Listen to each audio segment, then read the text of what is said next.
paid good money to see this movie. When they go out to a theater, they want cold sodas, hot popcorn, and no monsters in the projection booth. Everyone pretend podcasting isn't boring.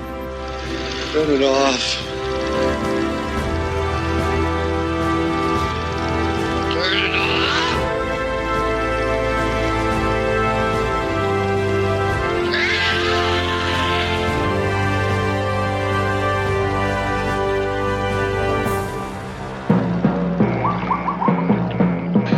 It is 1995. Open season! Hunting is the national sport, and people are the prey. The world is ruled by a strict regime. They're going to make obedient little citizens out of us. Who are? Society.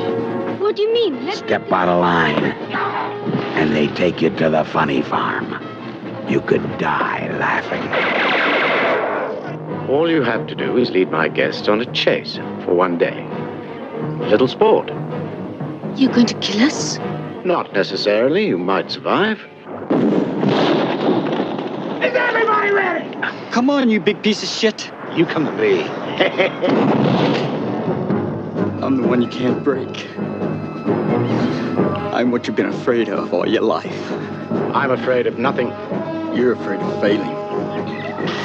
And now, my little flower, yes, I'm going to taste your honey.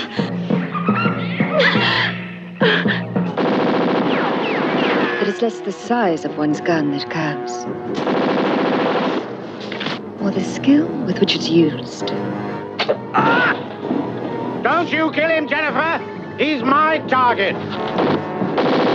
This is Thatcher. The hunt is over. Shoot on sight, shoot to kill.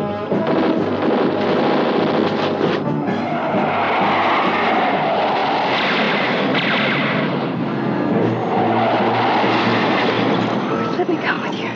No way. Great, please take me with you. Don't leave me here.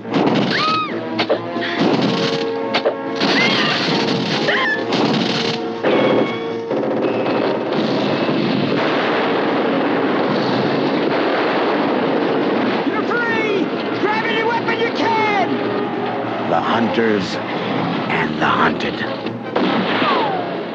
The quick and the dead. Oh, shit! Oh. Who will survive the blood and thunder shocker of the year?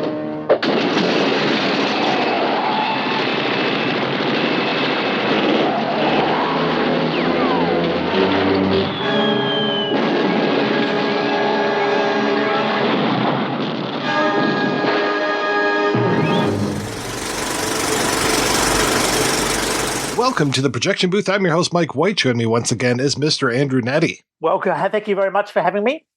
Also back in the booth is Ms. Heather Drain. Hello, hello.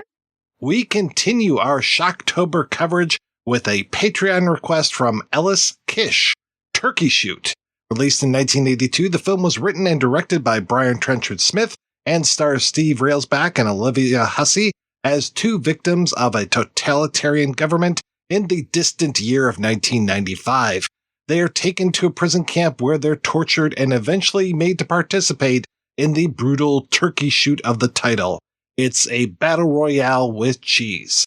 We will be ruining this film insofar as it can be ruined, so if you don't want Turkey Shoot spoiled for you, turn off this podcast and walk away. I will give you safe passage in the wasteland. Andrew, as our resident Aussie, when was the first time you saw Turkey Shoot and what did you think, sir? Would have been the 1990s, sometime in the 1990s. I liked it. I liked it, and I think I might have seen it once since. And then it's when I watched it a couple of times for this podcast. My like went from just I like this to like I really like this. I think it's got a great cast. It's apparently one of the most disreputable Australian exploitation films ever made, which is saying something. But it does what it does, and it does it well, and it does it without fuss. Yeah, I just really enjoyed it. I think I've since the last time I saw it, I've had probably a decade of all this claptrap about elevated horror, and so it was just great to see something that was just in no way, shape, or form anything elevated at all. It was just a solid genre exploitation film that does what it does really well. And Heather, how about yourself? I adore this movie. Like this, and this is one of those movies, like the first watch, the 20-minute mark, you're like, okay, this is good. All right. 30-minute, you're like, this is good. By the time you get to the climax, you're like levitating because it's, oh my God, it's every sort of sweet spot that one can have. Do you love heads exploding? Yes. Do you love goat-eyed freaks doing pseudo-professional wrestling moves of people? Yes and yes. Do you like anti-fascist commentary? Absolutely. Steve Railsback kicking ass? Check, please. This movie has it all. The only thing it's missing is David Argue. And I say that because not only do I love David Argue, but he worked with Brian Trenchard-Smith before in other films, most famously BMX Bandits. But this film is a delight. I could not wait. When you had it on the list and I got the thumbs up to be on it, especially with Andrew, I was like, yes, this is a gift. I am so glad you guys are on this episode because I am not a big fan of this movie so far. Oh, no. And I'm hoping that through this conversation, I will become more of one because to your point, Heather, it's got so many things that I love. It's got Roger Ward. It's got this kind of women in prison feel. It's a people hunting people movie. I love people hunting people movies. You can read all about that in the new book, Revolution in 35 millimeter, which was partially written and edited by our guest here, Andrew Nette. So yeah, love all those things. But yeah, as soon as the Wolfman shows up in this movie, I just lose my shit because I'm just like, what is happening? What is going on in this movie? Especially the close-up, because you get those close-up of those. He's got goat eyes. And I love how they're like, oh, this is a freak. And I'm like, what kind of genetic mutation? No, I'm laughing because it's like, one genetic mutation, okay, you could be hirsute. That's a real life thing where there are people that were promoted as wolf people, but they weren't actually wolf people. No, this guy's got fangs. He's got goat eyes. He eats body parts. He can body slam. It's fascinating. I'm definitely looking forward to traveling this because I think I understand, but for me, I was like, man, this is checking off so many because you do have political commentary in there too. But, and to your point, Andrew, it doesn't get too lost in the message. It never quite loses sight also of being like, yeah, we're going to have some gore and severed body parts. And we got equal opportunity nudity, which I'm a huge fan of. We got penises, we got titties. It's great.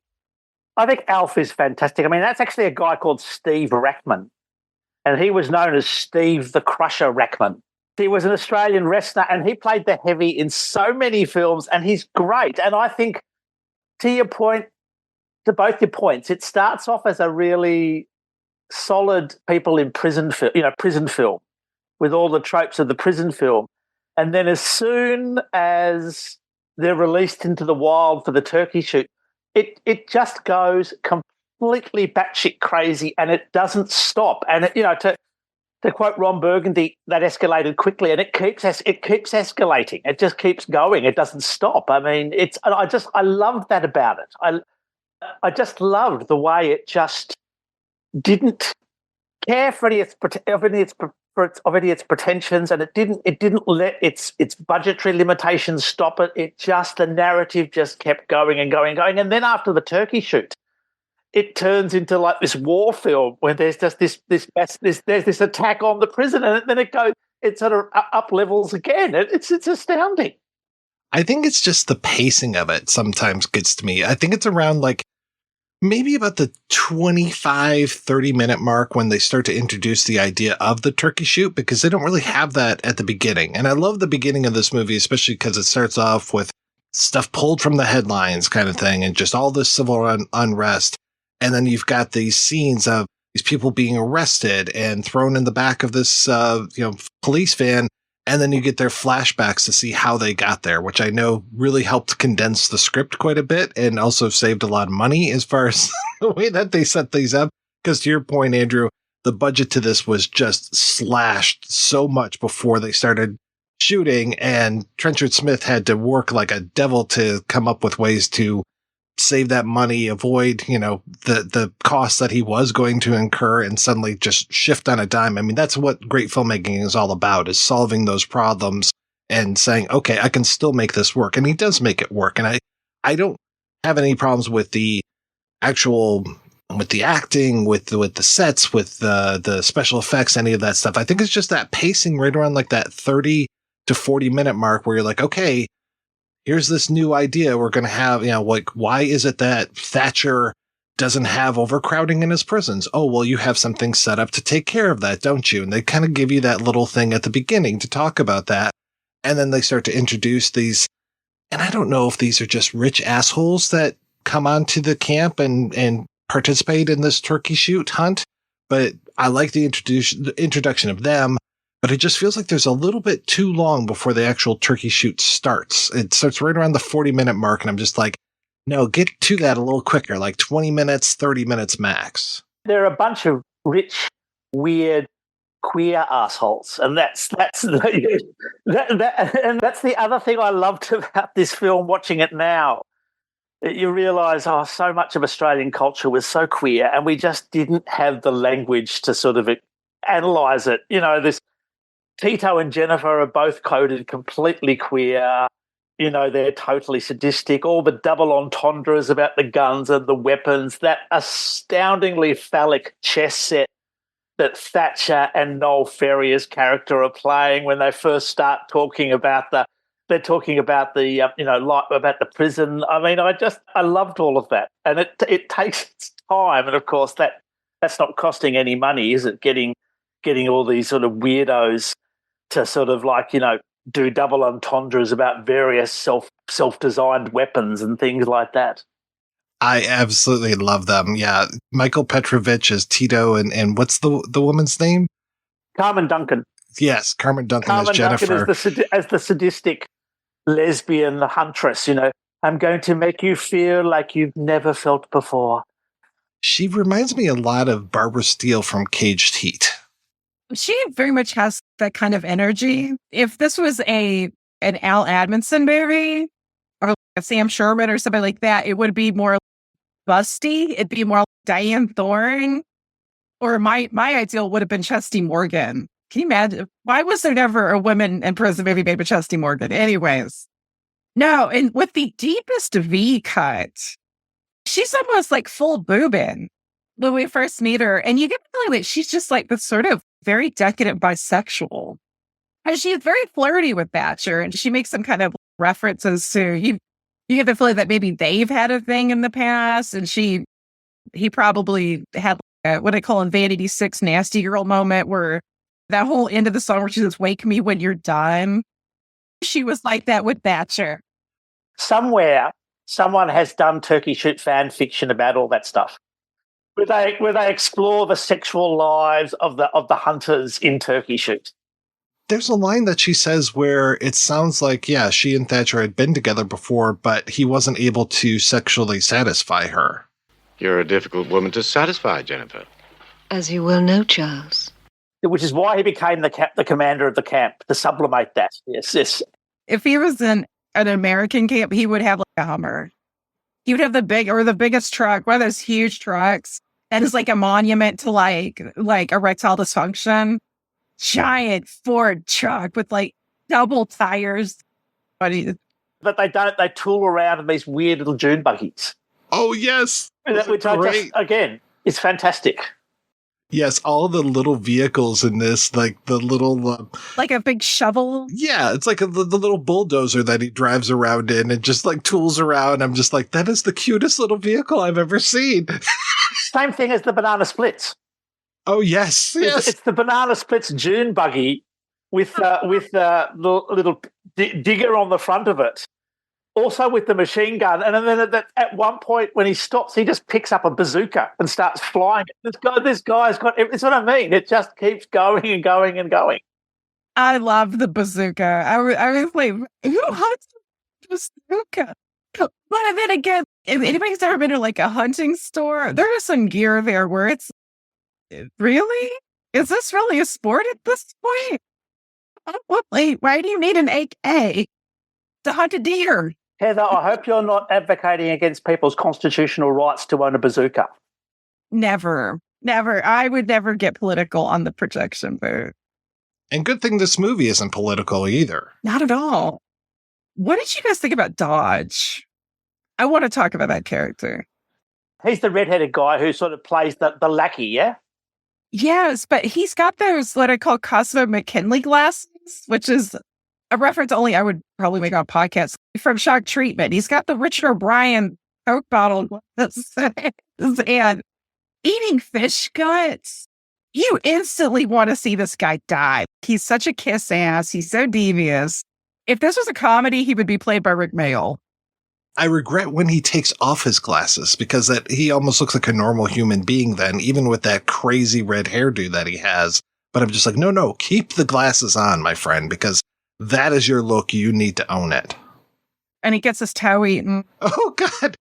I know Tarantino's a big fan of this movie. Is he a fan of the toe eating scene? Oh, gross. Don't ruin this movie for me, Mike. Apparently he's got that whole speech when they're beating up the woman, and he's got that all memorized and repeated that back to Trenchard-Smith the first time they met. I'm happy for Trenchard-Smith that Tarantino's a fan, but we do just need to underline that some people did watch films before Quentin Tarantino saw them. I'm just hoping that Trenchard-Smith wasn't an influence on Tarantino's choice to play that slave keeper in Django Unchained as an Australian. I mean, it feels like it's an exploitation reference, just that horrible accent that he's trying to put on. Wow, I'm glad I never saw that. You should be glad. I'm like, I'll just watch the original. My least favorite Quentin Tarantino film, definitely.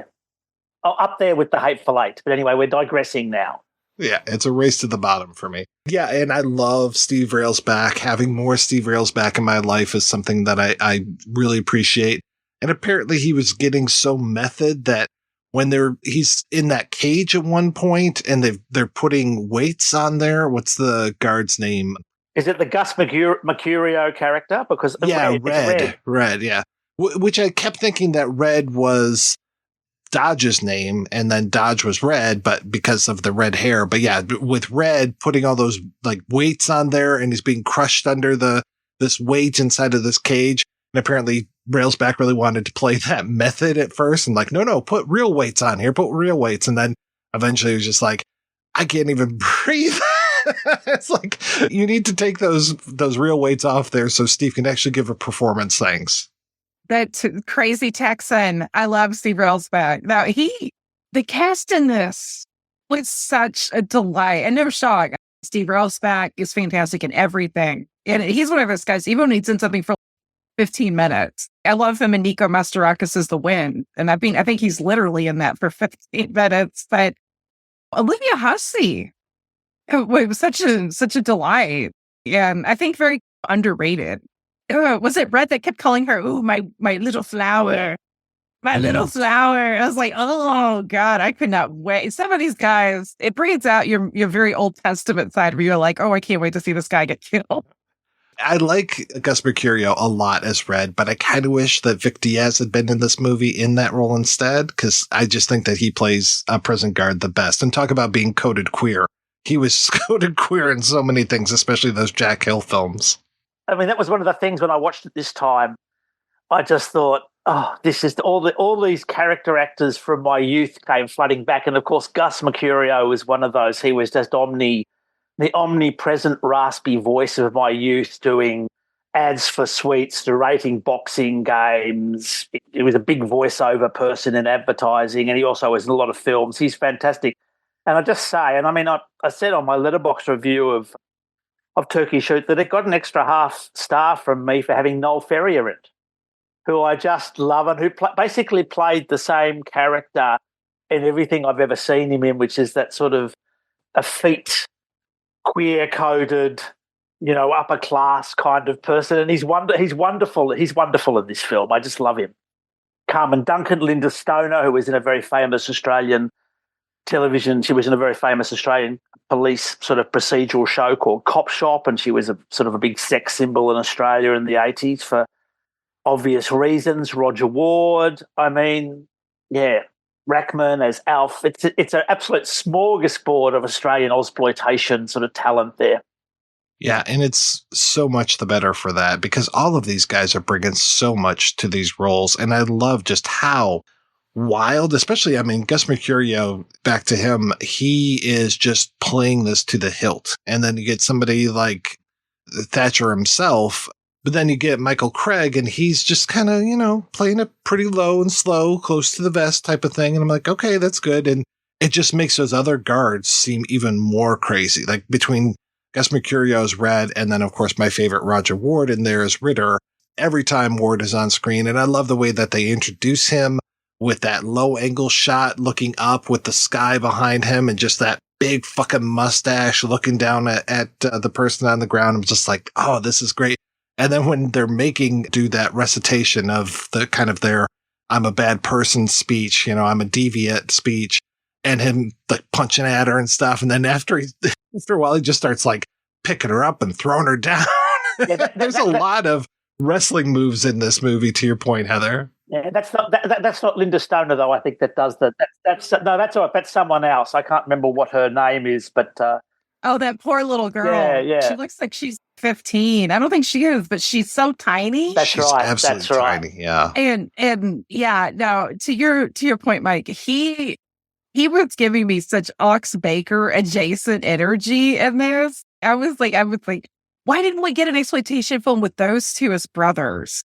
They find from different continents. They find out that they're brothers and they fight crime or probably cause crime together. But the angles, the camera work in this film is remarkable. It's so beautiful. I think a lot of times when people hear any kind of ploitation, they just assume immediately, if they're not really educated on it, especially, that all of the values are going to be lesser cinematically. But that, as we know, as hard and jaded the cinema people, that is not the case because this film is so beautiful to look at parts. Like a lot of the vistas, those great lower camera angles. There's one of is it Jennifer, the evil huntress, like where she's that's such a great angle. The Brian May soundtrack is absolutely incredible. I love this soundtrack, and there's some really great, particularly the synth work during like when the turkey shoot starts. I thought was really remarkable, and it made me think there's a Russian. This is though me. I'm sorry, a Russian surf band called the Mesochaps, and I don't know if they sampled part of the synth or they're paying tribute to it, but they have a song called "Little Princess of Professor Morbius," and I swear to God, it sounds like part of that. So I like to think that Turkey Shoot is that inspirational, that Russian surf band are taking influence from it. But yeah, this is just, and I think that's what I knew with the sweet spot. It's just like this film really, for me, just ticked off so many boxes that I love in cinema. And yeah, some of the tonality is that. Do you think that kind of, Mike? Do you think that threw you off? Where we do have all of this great this is a great film that says anti-fascism. Steve Railback is a great activist. We see him doing underground radio. We see him returning to the camp to free the people. He could have just kept going to ensure him and Olivia Hussey are free from this totalitarian kind of thing. And instead, no, he returns to free the camp. And he's this great character. But you also do have all this, it's like a men's pulp novel from the 50s on acid. And it's political. But it's like liberal political. But this is like the good kind of people, I think, oh, it's going to be like Woodstock liberal. No, this is like angry, we're bombing shit too. Oh, yeah. This is the Weathermen type of liberal. Yeah, the exactly. Yippies. Yeah. Which is kind of sexy. I thought this movie would be a great antidote to all of the really super right-wing kind of exploitation films that the U.S. was making in the early 80s. I would take this any day over Red Dawn. No, that's why I feel this fits way more into the women in prison stuff, especially those Jack Hill films where it's like these women are being abused and by the end they're going to have their revenge. They're going to escape from there. I mean, I'm trying to remember which one it was, if it was Big Birdcage or Big Dollhouse, where like Pam Grier covers herself in chicken fat so that she won't get caught by the guards as she's running out of the camp and stuff. And like That's what this reminds me a lot of. And some of those real inventive things that Jack Hill was doing as far as like the tower that's on fire falling and then the film burns up for a second. It's like, oh, that's a wonderful thing. And I would say that this is not necessarily as creative, but creative in other ways. And I think there's, especially like you're talking about the camera work. And once that turkey shoot starts, it really doesn't let up. It just goes. And it's really smart to have five protagonists, I think, because you've got chases going on for all of them. I think it is 5. Yeah, it is 5. Yeah. Because that guy gets chucked in the end, the other one. Bill Young as Griff is probably my favorite of these guys. Griff is great because he takes the fight to them, which I really like. And he's so smart. Yeah, and then not only that, we've had the turkey shoot, and then before you know it, they're scrambling jets to bomb the camp where all the prisoners have rebelled. And then he finds another way. I mean, I thought that was, that's just stock footage, obviously, of AAF jet fighters, but I thought that was really clever. It's like, right, how do I actually make this film even more batshit crazy than it actually is? I'll have this huge fight where all the prisoners are basically just suddenly armed and fighting the guards, and I'll have jet fighters, and I'll do it on a timer thing too, so that the jet fighters are coming at the same time. But you've also got you've got Olivia Hussey fighting with Carmen Duncan's character with that extraordinary scene where she jabs her in the head with the exploding arrow in her head, all that head explosion. And then you've got what is one of the most extraordinary deaths in Ozploitation film, Thatcher having his head blown off in the middle of that firefight. It's just so, within all that too, just the little things I really appreciated on this watch, the sort of aesthetic of the film. I think that's to Trenchard-Smith's credit. I mean, Camp 47 is cheap, but it works. I've already spoken about my love for the phallic chess set, which I just think is fantastic. They're all, Thatcher and Mallory are wearing those sort of Mao suits. Every bad guy in a dystopian future film in the 1970s and 80s was wearing a sort of Mao suit, a Mao jacket. All the screens, the yellow jumpsuits, that remote controlled machine gun in the camp that you just see every now and again, the phones that they had, those wonderful sort of phones that they had, the synth soundtrack, the Dune buggies. It's all a great little package. Going back to that chess set, how big is that? Like at first I was like, what a weird little art garden. And then the camera pans back and you're like, shit, that's a chess set. Holy shit. I've had apartments smaller than that chess set. So over the top. And I think there is just a blissfulness in how over the top this film goes. Especially because it does start off so, you have some seriousness. We've got like newsreel footage that opens the film. And then all of a sudden we got a guy get shot. And I love that. I clapped because that character is such a pervert. And you love Olivia Hussey. And he gets shot in the dick. And then he burns alive and you can hear him screaming. I shouldn't be laughing. I sound like a monster. No. I think we know where you're coming from on this. We know. That chess set is one of the many phallic things in this film. That you mentioned, I think, Mike, that shot of Roger Ward's character when they're shooting him from below. And it looks like he's holding this giant dildo. That's extraordinary sort of scene. That's just before he's going to, that's before he beats up that young woman. Well, then you get Gus Mercurio getting his Franks and Beans stuck in that zipper when Olivia Hussey zips up the zipper when his cock is out. I'm just like, oh my God, that's great. And that scream of pain and terror that he's going through is fantastic. So much of this movie is, how are people going to die and how can we keep kicking it up every single time? So like Alf, the dog boy, I call him a werewolf. I know he's a mutant, but him getting cut in two by that bulldozer, I think was absolutely fantastic. I love even just the little thing with Roger Ward getting his hand chopped off and then how the hand is still moving. I'm like, oh, that's pretty nice. I like that. Oh my God. And especially because your pants making you realize both hands. And there's a shot of the other hand on like the rocks and it's twitching a little bit. It's glorious. It's almost how you felt when you were a kid and you're watching like early gore films and you just get that like teenage rush of Yeah. Oh, this is so gnarly. This movie kind of like lit that fire for me in parts. I was like, oh, what a fabulous effect. Oh, and the exploding heads, multiple exploding, the arrow. Oh my God. That was beautiful. That was such a great karmic retribution too, because it's how much is it? Again, it's in a sport when you're using tech. And so it's like each person had a nice little kind of LeBron with their deaths in some cases.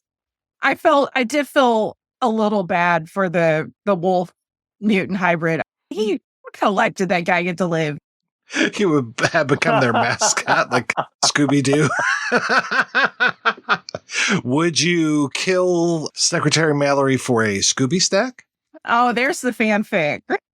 With all of this queer-coded talk, Ritter literally threatens to say he's going to sodomize Steve Railsback. That was amazing. It was just like, come here, boy, I'm going to fuck you in the ass. I'm like, what? Did you just, what?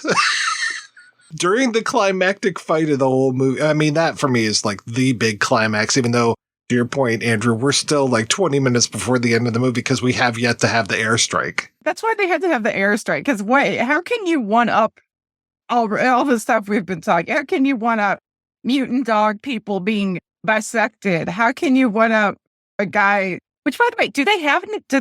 You said Frank and Beans. Do they have the beans? Because Steve Railsback says that the guards are castrated. Oh, really? So it's just the Frank in there? I think it's just but that would still hurt. That's a man's wiener getting stuck in a zipper. That's not fun. So you're getting all of this. Unless we just went full flamethrower symphony, you have to get the jets and the bombs. But is this the first instance, by the way, of an action film of a bad guy threatening sodomy? Because it made me think of that amazing scene at Roadhouse where that guy tells Patrick Swayze, I used to fuck guys like you in prison. Which really, that's romance. That's a romance. You can have Sleepless in Seattle. Roadhouse is the true romance. Absolutely. More so than True Romance. And I like that movie, but. And I'm not sure if sodomy has been threatened upon our main character before Turkey Shoot. That would be a really good thing to look up. Someone's done a PhD on that somewhere, you know. Well, I'm sure that I'm trying to remember the two guys from The Big Combo. It feels like they might have threatened somebody with that at one point. Oh, I'm sure someone will let us know. That's it. That's the gift and the curse of the internet. If you fuck up, don't worry, you'll know. You'll just get a comment from Couchboy158 saying, not only was I angry about the way they talked about guns, but they also got the sodomy aspect wrong. I was going to say Neckbeard1980, but I think Couchboy, that's even, they're very simpatico. Well, we'll just get complaints as we talk about Thatcher and don't bring up Margaret Thatcher in the political arena of the UK at the time. Yeah. This film has it all. And I guess somebody could say, oh, that's a little on the nose for having a character named Thatcher. But I mean, we have a movie where a guy gets shot in the dick. It's okay to be a little on the nose. Well, I like that whole Orwellian thing that they have at the beginning with the whole, freedom is work and these things. And then how he turns it around and is just like, disobedience is treason. Treason is a crime. Crime will be punished. And it's like, okay. And that they call all of these people that are in the camp deviants instead of deviants, but deviants. And I'm just like, well, the real deviants are all of the guards and the people that are hunting the other people. It's not these. Yeah, I mean, poor Olivia Hussey. Guy ran into her shop and they're like, oh, well, come with us. You must have known this person. I mean, she hasn't done anything. She's truly the innocent here. And I'm trying to remember because I know Railsback, like you said, he's running the whole radio thing. And I'm trying to remember the third one, what she was up to. She's got into some sort of sexual problem. I think she was, someone dobbed her in for being a sex worker or something like that. I mean, we don't get a flashback story from her. And I think that's got something to do with that. My only and it's not really a complaint. I wish we would have seen a little more of her character because that actress is so good. And we see she's got a a light in her eyes early on of just trying to encourage Olivia Hussey. She's trying to comfort her, but she's also trying to, you could tell this woman's had to suffer a lot of things, to survive a lot of things by using what an old timer would call feminine wiles. And yeah, I think she says, "Oh, they said I was a whore, but I'm not." And I was hoping she would live a little longer. I was a little bummed by that, but yeah. And then it's, oh God. And then you see that reveal of her body. That was ghastly, but appropriate, especially because it's like, it does make me think of those old action, like men's pulp novels from the 50s and 60s with all those great where there's just like mutant ape men and they're fighting the Nazis and there's like naked women. It's not quite that outre, but it's close. But that's because the first aspect, 20, 30 minutes of the film it's all just a solid prison film, isn't it? And it's got the various characters of a prison film. You know, you've always got the prisoner who can't cope. You know, in every single prison film I've ever seen, there's been the prisoner that can't cope. There's the tough prisoner they want to break. There's that redheaded guy. There's always the toady, who you know is going to get it really badly. And the guards are also to a type as well. Of course, there were always the brutal guard. There's always that scene in every single prison film I've ever seen where they arrange the new prisoners in the courtyard so that the boss guard can basically face them down, and you get the introduction to the prisoners and that sort of thing. So that it's just like that. I mean, they're taking the prison tropes, and then they take the tropes of that people hunting people films and blend them together, plus jet fighters. Just that this isn't even a quote unquote prison camp; it's a re-education and behavior modification camp. You know. Your stay here will make you an asset to society. I mean, that's what I do really like about this, that Trenchard-Smith is not afraid to go for that message and put that in here. And it's great. Is it heavy-handed? Yeah, but it's fantastic. I love it. Give me more of that kind of stuff, you know, just all of the trappings of that. And just to even see like their little logo where it's like, I guess it's like two faces kind of pointing out, and like their brains are changing. One's circles, the other one's triangles. And I'm guessing like, okay, I guess you move from the circle to the triangle or vice versa. Cause I want to say they even have that on their yellow jumpsuits. And that's really smart, having those yellow jumpsuits. So then you can, the way that Trenchard-Smith will make the crowd seem like it's bigger by just moving them every single time. He's got a different setup. He moves the crowd behind everybody else. So it looks like there's hundreds and hundreds of people when I think it's only like maybe 20, 30, something like that. Not that many. And he uses the crowd very well to show, oh, there's a lot of people in this camp. He does that too in the fight scene at the very end, where all of a sudden it looks like there's hundreds of people involved in this set piece battle. You know, all these guards coming down the ridge into the river, and all the prisoners on the other side. And it makes it look like there's far more of them than there actually are. When I say glorious, like economy, like knowing the budget battles that he had to face with this and all of that, you wouldn't know, because it's, if you're really looking for it in some places, maybe, but everything is just handled so beautifully and deftly. There's such a deft direction to this, and it doesn't feel like you're missing really anything. Like you're not missing some films you watch and you can feel that. You're like, man, you can feel that there's some kind of greatness lost, an opportunity lost. And I didn't get that from Turkey Shoot. And actually, I don't think it mattered. I mean, I know they make all that fuss in the making of movie, you know, shorts that you sent us, the extras, Mike, that you sent us. I'll watch those. And I've seen those before when they talk about the fact that they just had the budget cuts. Someone pulled out and they lost, $700,000 from the budget. And so they just had to cut the first 15 pages of the script, which were sort of fleshing out that sort of dystopian world that they were all in, and the 1984. I actually have to say I quite like the way you've got those those scenes of civil disturbance during the credits, and then bang, you're right into it. They're in the van, you have those backstories. I think that really works. I don't think you needed that other stuff. I think it just works. You're just there. If I had my druthers, rather than this being an 90-minute film, I would cut it down to like 80 minutes. I think it could actually move a little bit faster at the beginning. I think once the turkey shoot starts, like I said, it moves pretty quickly. And then it's just that whole exercise in editing. Who's after who's dead, who's moving on to the other ones, who's teaming up. But you can't do that because then you would lose all that wonderful double entendre between Tito and Jennifer over the weapons, which takes at least about 15 minutes when they're looking at her gun, balances nicely, holds well, and then there's her playing with her crossbow bolts and all of that sort of stuff, which is just glorious. Oh God! And does Thatcher make some little double entendre about the word he uses, but basically that a chamber is too large in there? And is that when she says it's not the largeness, it's what you do with it? It's like, yes, absolutely. We love that. Love it. And now, oh my God, they're insulting each other's genitalia. Yeah. It's just so great. And especially because these are the people that are judging others for being deviant. Meanwhile, they're totally different people are going after a different game, even though we see them pick each person. This is my game. And they don't, when it comes down to it, they don't give a shit. It's just, it's like that great shot where it's a Tito yelling open season in his little tiny little bull tie. We have no idea who Tito or Jennifer even are.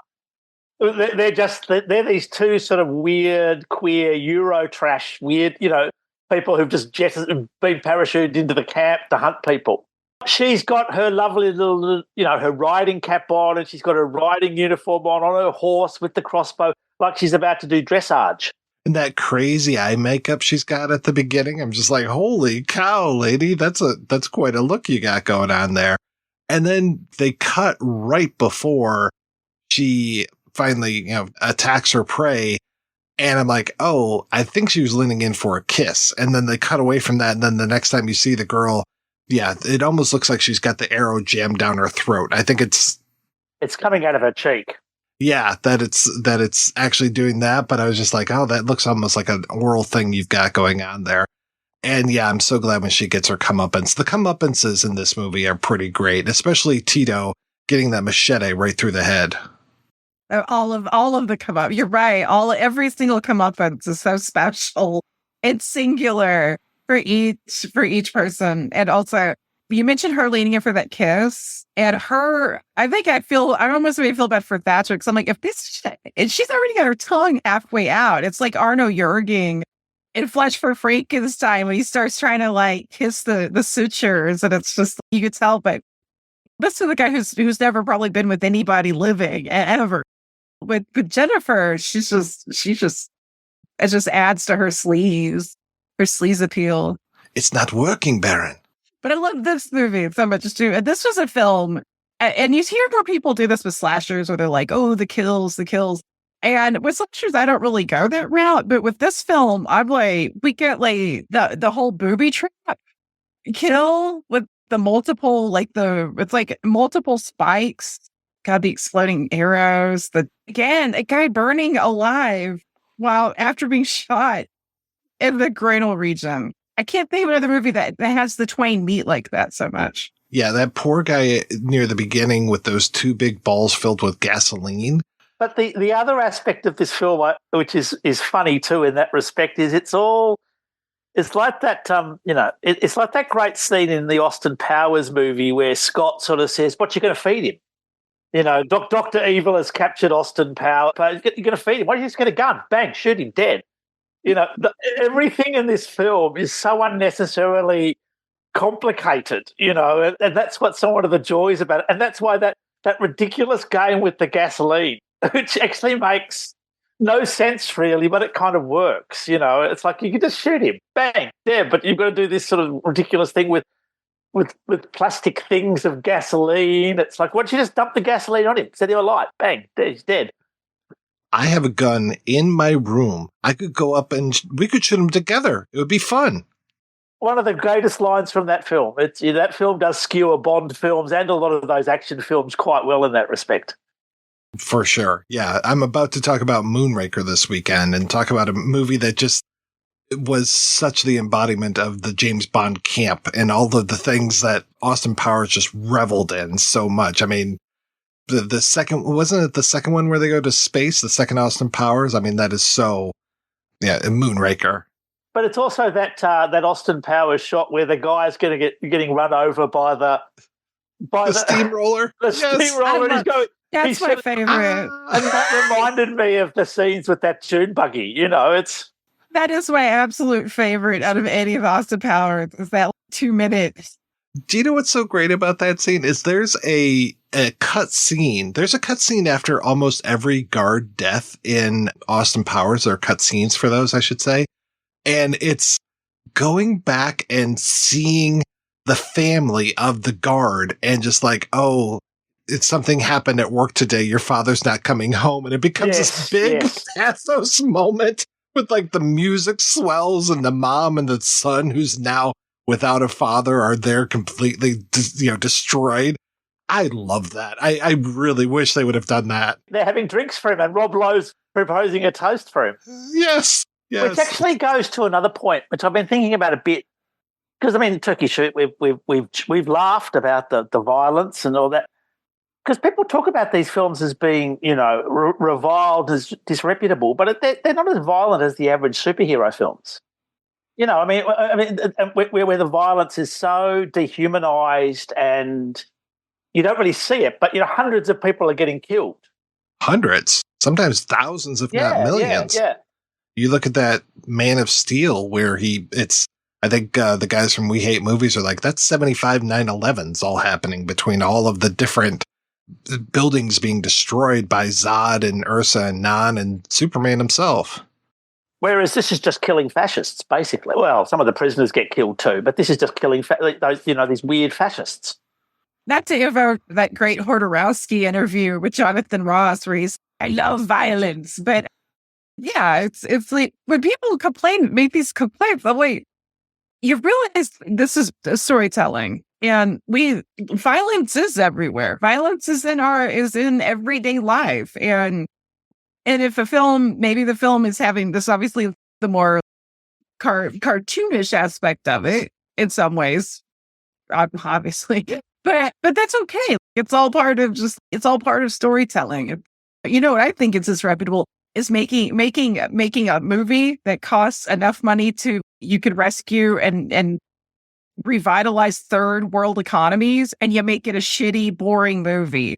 That is disreputable. Making an entertaining film that actually is beautifully made in so many facets and has some intelligence too within all of the exploitation type outrayness of it.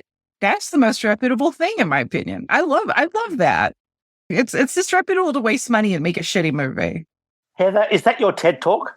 I would pay cash money to hear that TED Talk from you. Thank you. And my TED Talks are very short, so I try not to wear out my welcome. The mini. You should be on the moth instead, I guess. It goes back to the whole Aristotelian thing of catharsis. Like, why do we like this stuff? Well, it's great to see these fascists being killed. Yeah, okay.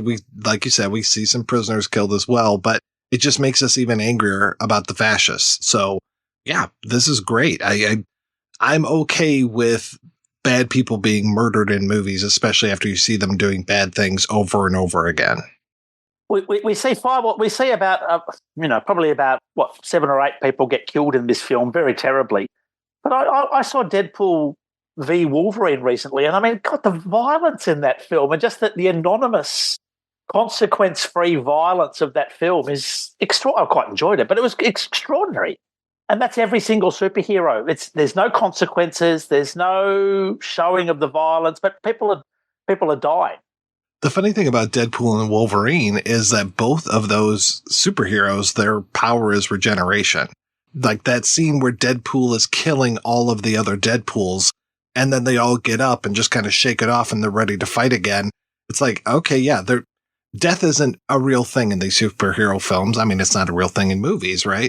But it's just like, none of these guys, they can't be hurt, or they can be hurt temporarily, but they just literally get up, straighten their spine out, could connect the bottom half to the top half if I was Alf the dog boy kind of thing, and then just carry on with my day.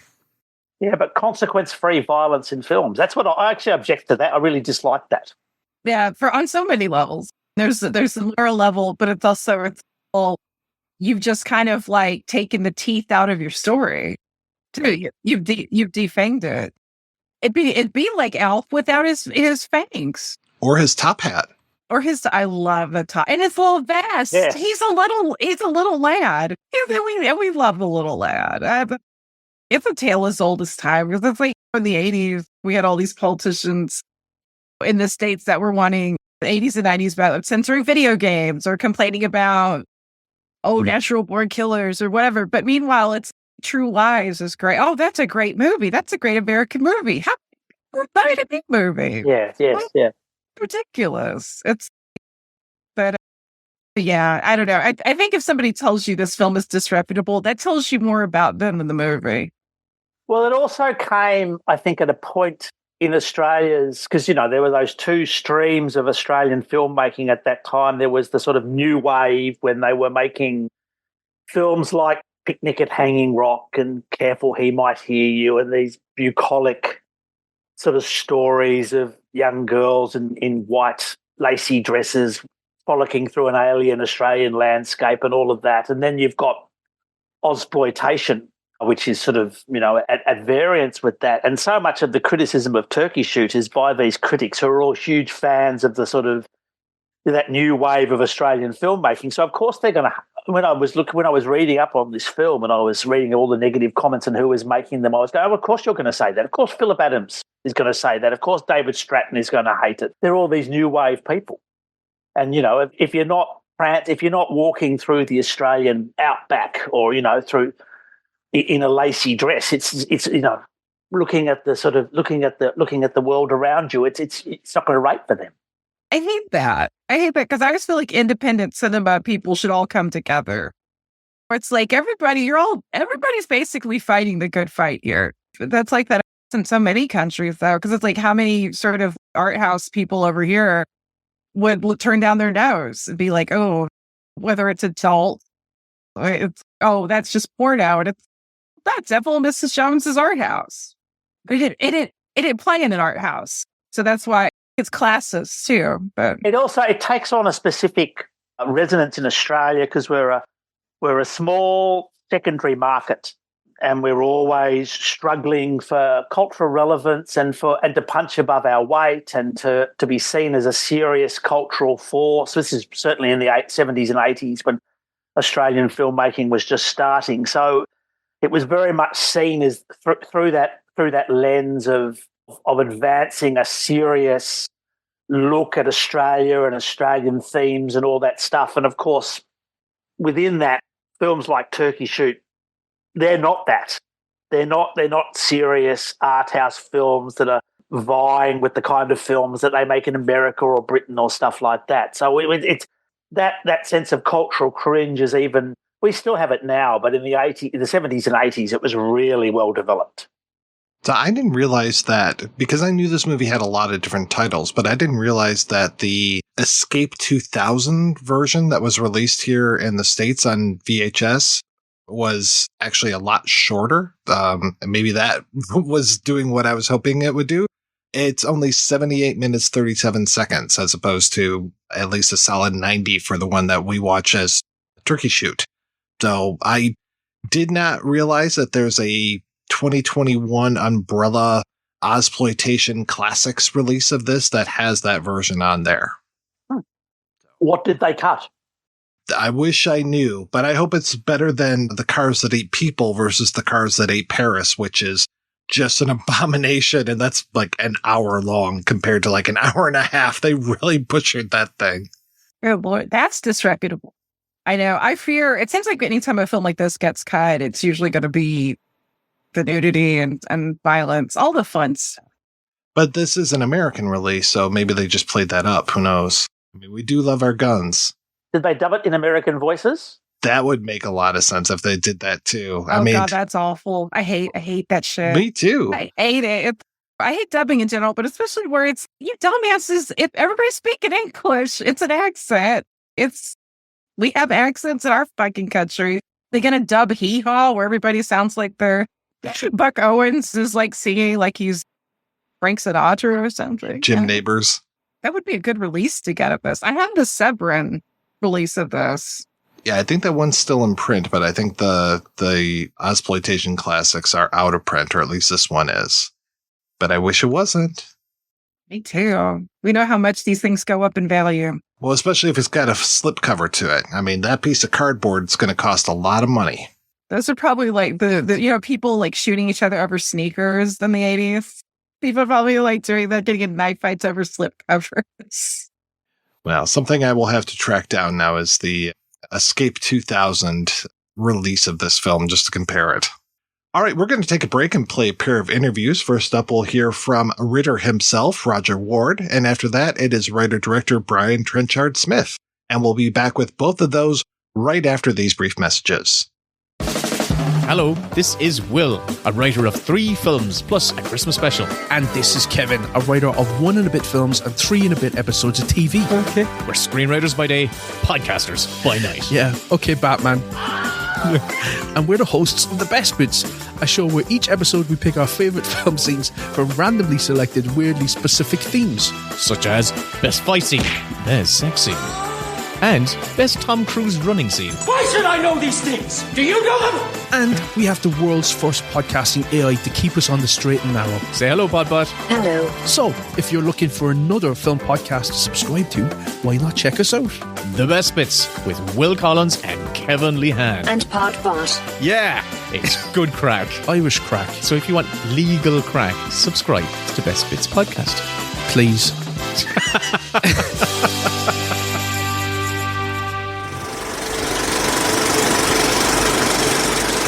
I wanted to talk to you about Brian Trenchard-Smith and Turkey Shoot specifically, but I'd love to know just how, because you worked with him several times, and how was your experience working on Turkey Shoot? I knew Trenchard before he made Man from Hong Kong, before he even started making films. I met him. So we were friends, and we did a few documentaries together. And then he told me about this film he was trying to get up called The Yellow Peril, which happened to be eventually The Man from Hong Kong. Took about a year or so before he got it going. So we did that together, and then we did other things later. But then he rang me, this one, Turkey Shoot, he rang me in May 81 and said he had a scheme, but he didn't have a set date to start. And I just signed with the company to do a television series, and I'd done the pilot, and I was waiting to do the main part of it. So I thought I couldn't do this one, a Turkey Shoot. But anyway, it was held off. The other show was put off for a while, and this one took a while to start, so I could do it. And it was around about May 81 when he rang me, and it wasn't until June that we actually started filming. But I didn't want to wait. I was shooting it in Cairns, North Queensland, which is a lovely spot, holiday resort. So I grabbed my kids and I said, look, you want to come up to Cairns for a holiday? So we drove up thinking we had a couple of weeks, and we were about a week on the trip, just relaxing, enjoying ourselves. And there was a telephone communication problem. So I didn't really know where I was starting or how they were going. And we finally got through to each other, and they said, where the hell are you? I said, I'm 400 miles away. They said, for God's sake, we were trying to get you for days. So I shot up to Cairns 100 miles an hour and got there late that night. And the producer, Tony Ganane, who had booked me or wanted me, and he wanted me to look like Mad Max, like the guy in Mad Max. He said, you've got hair. I said, yeah. He said, God, get it off. I said, I can't, because I'm doing it in the middle of a pilot for a new show. And so he said, oh, John, that's why I need you like that. And I don't even ring my agent. And I was there. They got through okay after a couple of attempts. And I was standing alongside of him when he was talking to my agent. He said, we need Roger to take his hair off. And he went, $1,000? He wants $1,000 to shave his head. He said, okay. He said, shave your hair. You just won yourself $1,000. So I've now $1,000 to shave my head. And just as well, because the pilot never went, the pilot that I did for the series never did go off. So I was lucky to do that. But Tony Gannett works or lives in America mostly, and he does very un-Australian films. And this was one of them. He does unique films, and I quite like working with him. He's a bit of a tyrant, but I quite enjoy working with him. But yeah, we worked in 81, and it was until through to July, mid-July we worked. We had David Hemmings doing second unit, and David's quite a good director. I quite enjoy working with him. What's the name again? I can't. The girl lead. Olivia Hussey. Yeah, Olivia Hussey. Yeah, she was really nice, but a bit off the air. Poor kid. She'd married to Dean Martin's son, Dean Martin Jr. He was a pilot in the Air Force, but they just divorced. But she was remarried to a Japanese guy, a Japanese guitarist, musician. But she still seemed out off the air. And a couple of times she said to me, I don't want to be here. I don't want to be here. I said, like Cairns, North Queensland? Well, it's not that. She said, I just don't want to be here on this earth. She's a bit weird at times, poor kid. She wrote a book called The Girl on the Balcony in 2018. And so she's doing okay. She must have got out of that depression, but she was in a very depressive state. Steve Roseback was a lovely guy. He's not the best athletic person in the world, but he kept stumbling and falling over. But he had a good stuntman that doubled for him, so he was okay. But Steve Roseback was a lovely guy too. Yeah. Did you have a good time? It feels like you're having a very good time as a viewer. My first day of shooting, like the day after I had my head shaved, they took me out, and David Hemmings did the second unit. Brian was working the main unit. So David took me to this river, and Steve Roseback and Olivia were supposedly being chased by me, my character. And they had to cross this river on a log. And she was clinging to the log, and Steve Roseback was doing the Jaws music. Don't stop that. But he was quite happy on the log. But I had to wade through the bloody river, was chest deep or neck deep. I had to wade through the river, and before that, there's crocodiles up there like you wouldn't believe. And they said, there's no crocodiles in here. But anyway, we did explode, put dynamite in the river, and we would have got rid of any crocs. But I heard the local saying, where he blew the river up, they sent the crocs up to my area. Not only did I have to cross the river, but I had to go to the other side of the river to come back for the shot. So I had to cross the damn river twice. And he said to me, David, bloody liar that he was, he said, oh, don't worry, I've got stuntmen underwater with spear guns. But the water was jet black, and I couldn't see any bubbles coming up. But he said there were stuntmen underwater with guns, but they couldn't have seen a crocodile anyway. So I said, yeah, sure. So I went across to the other side, and I said, you get one take, baby. Just one take, that's all. And I crossed the river, neck up with my guns above my head. But that went well. It was a good-looking scene. It looked good. But later on, at the continuation of that scene, but done a few days later, where Steve and Olivia are still running and I'm still chasing. And it got to that stage where we did the cutting of the hand sequence, and I was shooting at Steve and having a fight with Steve. And finally, near the end of that scene, I put my hands on a rock with a gun between double-handed, and I'm firing at Steve. And she's got hold of my machete, and she's supposed to chop my hands off. And I looked up, and she's got the machete above her head. Her eyes are blazing. And David said, okay, and cut. And she went to cut. And he said, no, don't cut. God. I got my hands out of the way in time, but the bloody machete come down and hit the rock. Oh, my God, she was off the air, that girl. They did it again later, but David wielded the machete later on. They did a close-up. They couldn't have a handle of the machete again.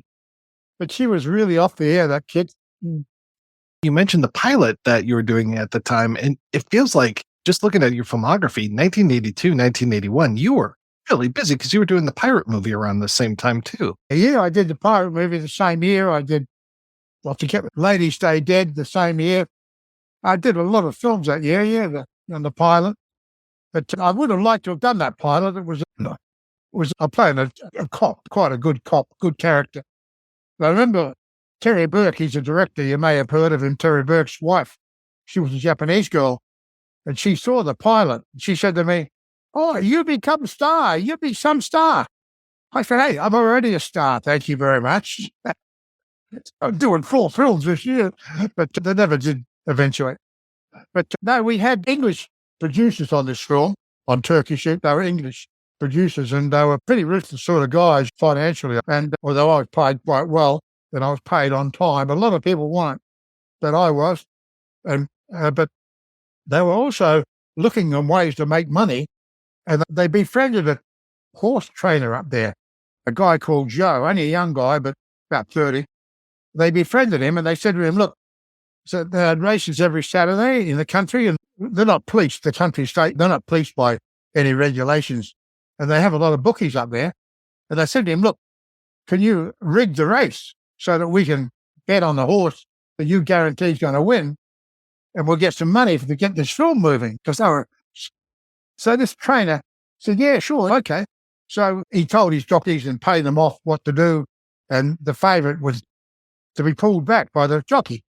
So he said to me and Steve Rackman, the other actor who played Alf, he said, "You guys want to get in on this?" He said, "Because the producers are backing a certain horse which is going to win." He said, "I've organised it to win, and you can make some decent money." So I had put $50 on it. I didn't take a chance. And Steve put about the same. But these producers, there was a circle of bookies in a circle, and these producers blatantly went around putting $1,000 for that, $1,000 for that. Just walked around the circle, blatantly put $1,000 on each bookie. So obvious. And I put my $50 down there with one. Anyway, the race started, and of course the favourite bounded out ahead of all the others. And the poor jockey couldn't hold the bloody thing back. You could see him pulling on it, trying to get it back. And of course, the one that's supposed to win was floundering in second. And all the other jockeys are holding theirs back, letting number 7 win. But the bloody favourite's up the head. So the poor jockey's thinking, what's going to happen to him if he does win the race? So he jumped off the horse, and he broke his bloody leg. He broke his leg into the bargain, but it was probably better that would have happened to him had he won the race. He would have got worse. But of course, there's a big inquiry about it. But he said, "I fell off the horse," and of course that horse, where there's no riderless, it doesn't win. So number 7 came in, and the producers and me went up to the jockeys and to the bookies and got our money. But it was quite embarrassing, terrible moment. But these producers didn't seem to care, just picked their money up blatantly and went on their way. That trainer, because he did a favour for me and Steve, wouldn't leave us alone from them. Every night he'd come to our room, every night, talk all night. For about a week, we just couldn't get rid of him. He thought he was a great mate of ours. So Steve said to me, "Can you get rid of bloody Joe? He's in my room every night." I said, "Well, he's in my bloody room every night too." He said, "But get rid of him, for Christ's sake. I'm fed up with him." So I thought, okay, I thought of an idea what to do. So anyway, I went to Steve's room when he was in there, and I went into the bathroom, stripped naked, and got a very thin candle, stuck it up my ass, lit it, and come out singing, "Come on, baby, and light my fire." And this poor Joe, he's bloody mad. Yeah, you're bloody mad. And he left, and we never saw him again. But I must admit, that was a thin candle. I'm telling you that now. We got rid of the poor bugger. Yeah, I know Trenchard was saying that the budget was slashed tremendously, and that was one of the big problems. It sounds like they didn't put that betting money back into the pool. Maybe they didn't. Did he mention the betting money? No, he didn't tell me that story. No, that was fantastic. He may not have even known about it, because he just been remarried, and he just been married the first time, and he was in love with his beautiful wife, who he's still with, and he didn't socialise much. We socialised a lot in the previous and since, but on that he was very much in love with his beautiful wife, but didn't see much of him. But what else? I was just looking to see. Oh, yeah. When I mentioned that they put explosives in the river, that guy was a wild Irishman. He lived in Cairns, but he just come out from Ireland. He was a bit of an explosive expert. Because they used him on the river, they must have paid him a fair amount of money, because he threw a party that night on his property. He said, "I've got a big party at my property tonight. Come along." And he catered well and all that. But there was like an outhouse, an outside toilet on the property in the middle of a paddock. He said, "Oh, there's the toilet over there." But most of it just went to the bush or went to the trees. Nobody went into the toilet.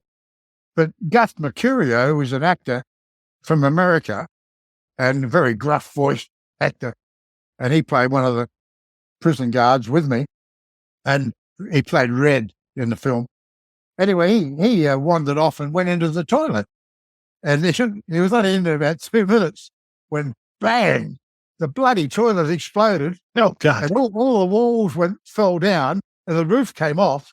And here's poor bloody Red sitting in the bloody toilet. And he's trousers around his ankles. "Goddamn, what the goddamn hell's going on here?" This bloody explosive expert had done it for a joke. He set the toilet up with false walls and everything and blew the bloody thing apart when anybody went. It just happened that Gus Mercurio was the only one to use it. But he was quite a crazy guy. They're a bit crazy up there in North Queensland, but he was an Irishman on top of it, so it added to it. But I was quite happy doing the show, and I liked that fight scene I did with the girl, Oriana Panazzo, yeah. She was a young girl I beat up when Michael Craig was doing a speech about in jail and looking after yourself. And I had a faulty hit her. And she was a very good little actress. I didn't hit her once, but I came very close to it. And she made that scene, I felt. She said, I forget what she said, but it was a beautiful speech she made while I was trying to supposedly smack her. And I ended up kicking her to death in the end. But she did a good job, that kid. Yeah. You and Hugh Keys-Burns are probably my favorite part of Man from Hong Kong. I know that movie's got so many great things to offer, but just you guys together as the cop buddy kind of thing. I was like, I wish they spun off a whole series of movies with you two. That was suggested, and we would have loved that. Yeah, we were a good double. I like that. He was a great guy to work with. I'd worked with him in Stone as well, and that one, Man from Hong Kong. But he was a totally different character in Man from Hong Kong, and it was good. Yes, I enjoyed that film, yeah.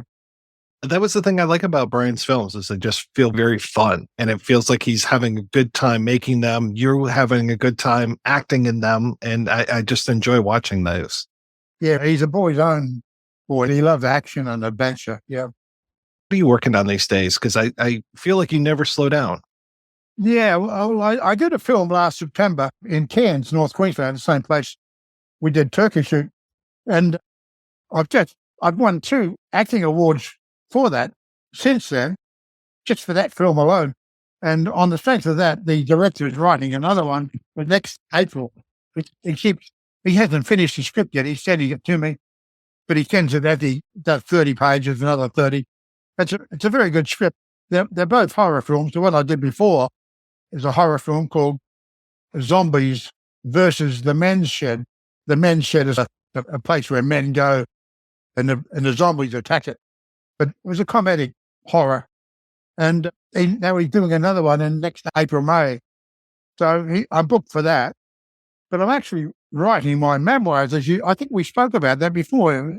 Justin has wrote the intro for it. It's not been published yet. It's on the way, but they've asked me to do a second version, like a second volume, which I've nearly completed. And so I'm busy. I'm just writing pretty well all day, every day. But so I'm just about finished the second volume, but I'm nowhere near the end of my life. So they're now talking about doing a third volume. I said, mate, we better wait. We'll see if these first 2, before we go to the third one. I'm not going to put all that time in. But having lived a long life like I have, it takes a while to bloody write it. I'm not an 18-year-old pop star. I can't wait to read those. I hope we can talk again once those come out. Yeah, I'd love to. Justin did a good job with the intro. Very good. But I quite enjoy that. that first memoir has gone to the making of Mad Max. It's called Becoming Fifi. So it leads up to me playing Mad Max. And then the next one is all about my sojourn after Mad Max. I went overseas, toured all around Europe and Paris and Brussels, England, America, trying to flog another film that I wrote, which has been made since. But that was a sort of a journey to try and sell that film. And I finished that when that film was made. So I've had an angle on both of them, where leading to Mad Max, leading to the sale of that film. And then the next one will be leading up to my expiry, I should imagine, yeah, if you do. But I really like writing, and I edit other people's work, and I just finished that on Friday. We did someone else's script on Friday. So there's no rest. Let's go all the time, either acting or writing. But I quite like it like that. I couldn't sit down and relax. Sometimes I'd like to. But do you still get paid $1,000 to shave your head? Yeah, actually. Every film after, they wanted me to shave my head. And I said, I'm sorry, but there's a criteria. It's going to cost you $1,000. And it's funny enough, when my agent told the producer that it was going to cost him $1,000, he said, "What? I can remember when Roger worked for $1,000." He said, that's what they say now when I say, look, it's going to cost you $1,000. I said, oh, geez, I can't afford that. Oh, sorry. You want it? You get it. So I do. I prefer to have hair. I'd like to have hair, but everybody wants me bald. My wife wants me bald. Every time my hair gets a fraction of a stubble, she wants me to shave it, so I can't win. Do you tell her it's going to cost her $1,000? Yeah. I'd try that. I didn't think of that. I'll have to give her the $1,000 to give it to me, yeah. Even my daughter says, I prefer you with the bald head and the moustache, Dad. Even my daughter prefers me like this. I don't know why. Mr. Ward, thank you so much. I really appreciate you talking to me about this. Good. Thank you. Thanks, Mike.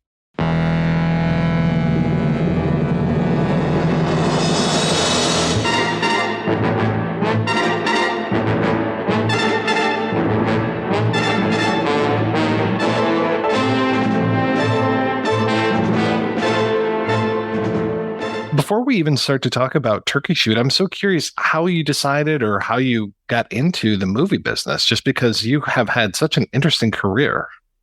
I've been very lucky with my career, and I just happened to be in the right place at the right time. I decided I wanted to be a filmmaker after seeing Alfred Hitchcock's Vertigo on its re-release in England when I was 13, double billed with a Rory Calhoun Western, 4 Guns to the Border, with Nina Foch, whose name was given to mispronunciation quite a lot in Hollywood. And she was in the 10 Commandments. And I eventually took acting lessons as a director wishing to learn better how to relate to actors from Nina Foch when she became the drama coach. And she was a fine drama coach and actress. I did a 6-month course with her. Barry Manilow was in the class. There's a flair for comedy, I could tell from the class. But seeing Vertigo convinced me that it made me feel something that I realized I loved movies. I loved how they made me feel, and I wanted to make other people feel that way. And I'd even experienced a little bit of that manning the school projector at my boarding school, the 16 millimeter projector, that I was taught how to monitor it. And it was great to watch the audience enjoying a Mickey Mouse cartoon, something like that. I don't know. I like the feeling of a show. I like the feeling of an audience reacting to a drama of some kind or a comedy playing out on the screen. And I guess I said, I want to do that. Just with a great deal of good fortune, I was able to. I made an 8 millimeter film at school, which included a battle scene using the Cadet Corps. As a result of that, I got to edit a 16 millimeter film for an industrial film for the father of my girlfriend as I was leaving school. And he paid me £10 to hack this 400 feet of 16 millimeter footage of the industrial developments at the Central Electricity Generating Board, shipping girders in by helicopter, not damaging farmers' property. Anyway, all that had to be put into some sense of coherence from what random cameraman had shot. And that was my first editing experience. I got odd jobs in the British film industry for the next 2 years, but there was no rapid advancement due to it being a closed shop. There was a trade union that said that you couldn't hire anyone outside of the union if there was still a union member in that particular category that was unemployed. And certainly if you were a relative of a union member or were related to famous actors or famous producers and directors, it was easier to get in. But I had no such family connections. And so I had worked as a clapper boy for a company, a non-union company, a French newsreel company operating in London. And I wrote myself a reference on their letterhead, saying I was basically the greatest thing since sliced bread, and took it to the boss and said, I'm going to Australia and the land of my father to see what I can do over there. Would you mind signing this? And it'll help me get a job. And he said, oh, okay, fine. So off I went. I sailed to Australia during the British Seamen's strikes. That was an interesting voyage. Within 3 weeks of getting to Australia, I was working as a news film editor at Channel 10, Sydney, having cold called one day and presented my reference. I think I can be reasonably persuasive when I put my mind to it.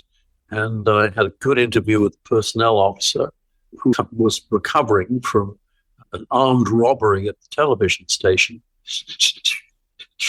a payroll robbery, in which he and his assistant were tied up. And their $7,000 was stolen. The thieves were eventually caught. I think about 4 months later, I was interviewed by him.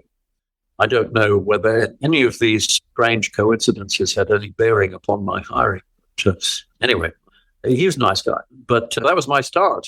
And news cutting led to me saying, I think the station promos are dull. I can do better. And they said, okay. In Australia, in those days, it was, if you want to have a go, we'll let you have a go. You better not fuck up. And so I did. And the promos, I said, I put sex and violence into them so far as you were allowed to, or maybe a bit more than you were allowed to.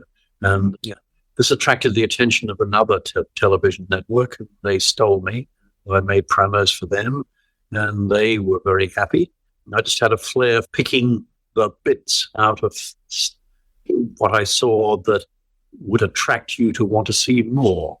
And I'd already been unconsciously making a study of this throughout my childhood because I always wanted to see the trailers.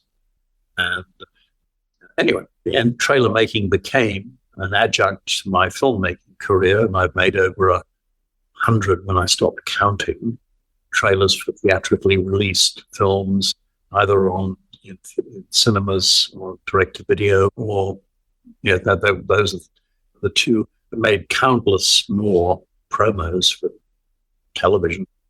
I launched the Australian launch of the original Star Trek series, and that famous Raymond Burr series, Ironside, The Mod Squad, Time Tunnel. I made Australian promos for those. And anyway, so promo making and trailer making for cinema, promo making on Australian television led to an American company sending me to London to work for National Screen Service, their subsidiary, that made 70% of the trailers for English language product in Europe, which included spaghetti westerns, amongst others. So I made the trailer for Sergio Leone's Once Upon a Time in the West, which you can find still on YouTube if you're a diligent cinema historian. And it's actually not a bad trailer. I would say that most of my trailers are too long and, like all trailers, give too much away. But I, being a long-time lover of trailers, now I try not to see them until after I have seen the movie. Then I say, why did they choose that bit? I think I know why. That bit was wasted. And why didn't they choose that shot, etc.? And why did they give away that plot point there, etc.? We could go on. But promo making has a great deal to do with my analytical process when creating a project. And the Man from Hong Kong, my first big feature film, was basically created almost on a trailer maker's formula. An action scene, one dialogue scene. Propel the narrative as economically as possible through the interaction of characters and get to the next set piece and give the audience a variety of what they came to see. And an action picture that can go all over, or it can be strictly martial arts. And I chose to combine a bit of Bondish action to basic kung fu material in The Man from Hong Kong. But it was done to a formula that would keep things moving. I'd make them laugh. And laughs and gasps, I think, are, I guess, two words that I have lived by. That's in my films. Where were you as far as your career when it came to Turkey Shoot? Turkey Shoot actually initially was a setback to my career and is now actually considered to be one of the more interesting films that I made. It's funny how things turn out. But in 1982, when it came out, he was reviled by critics and did great business in the drive-in theaters of America and sold to Roger Corman's New World Pictures, where it grossed over $1 million on a basically just a drive-in double release, which was not bad, pretty good for an Australian film in 1982 in the American market. But as for where my career was at that point, my career, after Man from Hong Kong, I was not, let's say, not considered an A-list director in Australia. The directors who chose different subject matter, a more serious-minded subject matter, more Australiana subject matter, they were directors that tended to state and federal funding bodies who wished to be associated with higher cultural product, let's say. But also the distributors who were involved, who had been reluctantly forced into investing in Australian films by the government regulation. Thank you. Like they didn't want to lose money. And of course, occasionally they made a lot of money. Alvin Purple was a hugely successful Australian sex comedy that men could bring their wives to in the beginning of the brand new R rating, which was a sort of suddenly nice surprise in the 70s. So Man from Hong Kong had not got me an American career, and it hadn't gotten me an Australian career other than anything I could generate myself. So I went and generated Death Cheaters, which was a curious hybrid. I managed to sell it to a distributor to be a G-rated Christmas release action picture, sell it to a television distributor, international television distributor, as the pilot for a potential television series. And somehow I had to please both masters and get it out in time for Christmas when I was shooting in July. And shoot it on 16 millimeter, blow it up 35. And it's for $150,000 movie. Actually, it passes the time. It's a very interesting time capsule today. After Death Cheaters and then Stunt Rock, I knew that I used Stunt Rock as a stepping stone to see if I could get a picture going in Hollywood, or at least bring investment back to Australia.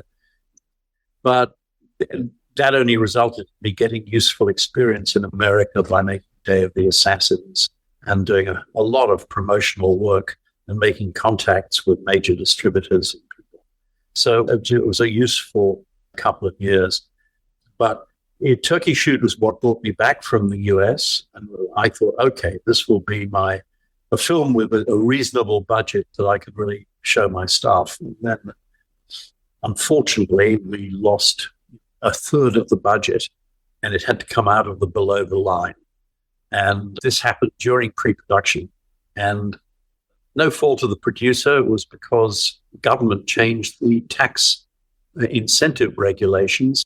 And so the extraordinarily generous 150% of your tax liability, if you invested it in an Australian feature film, had to be theatrically released and qualify to an adequate amount of Australian content, then that really got a lot of films made, and maybe a lot of films that really needed greater thinking through before they were rushed into production. But that's another story. Bees to the honey. So when the regulation changed and you couldn't get 150%, you could get 120%.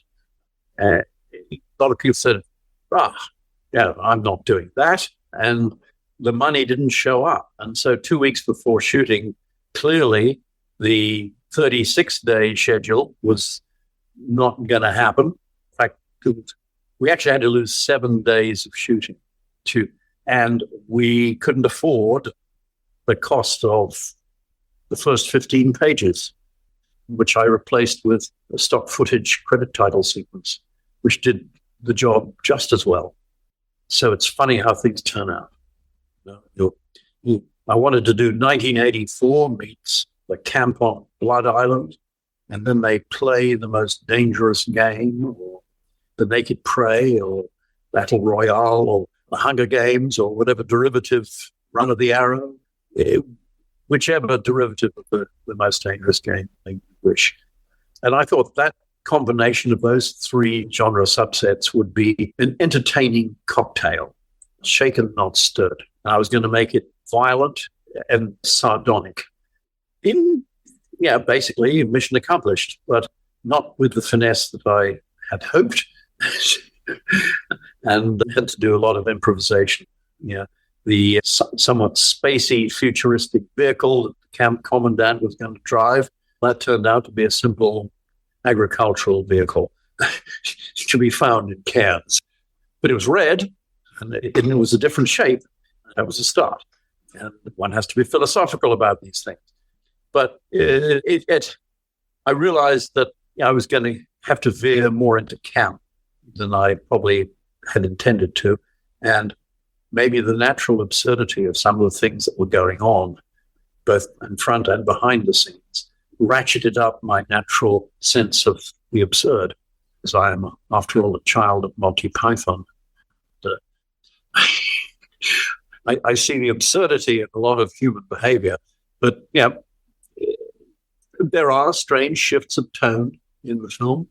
There's some extreme cruelty, and yet there's some wry chuckles.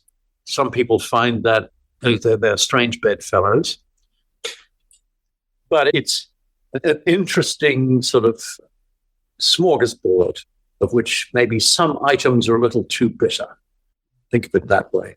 That extra jalapeno in the burning of the inmate sequence, harsh. But on the other hand, I thought every now and again I have to hit the political message. And that's another side that creeps into my films.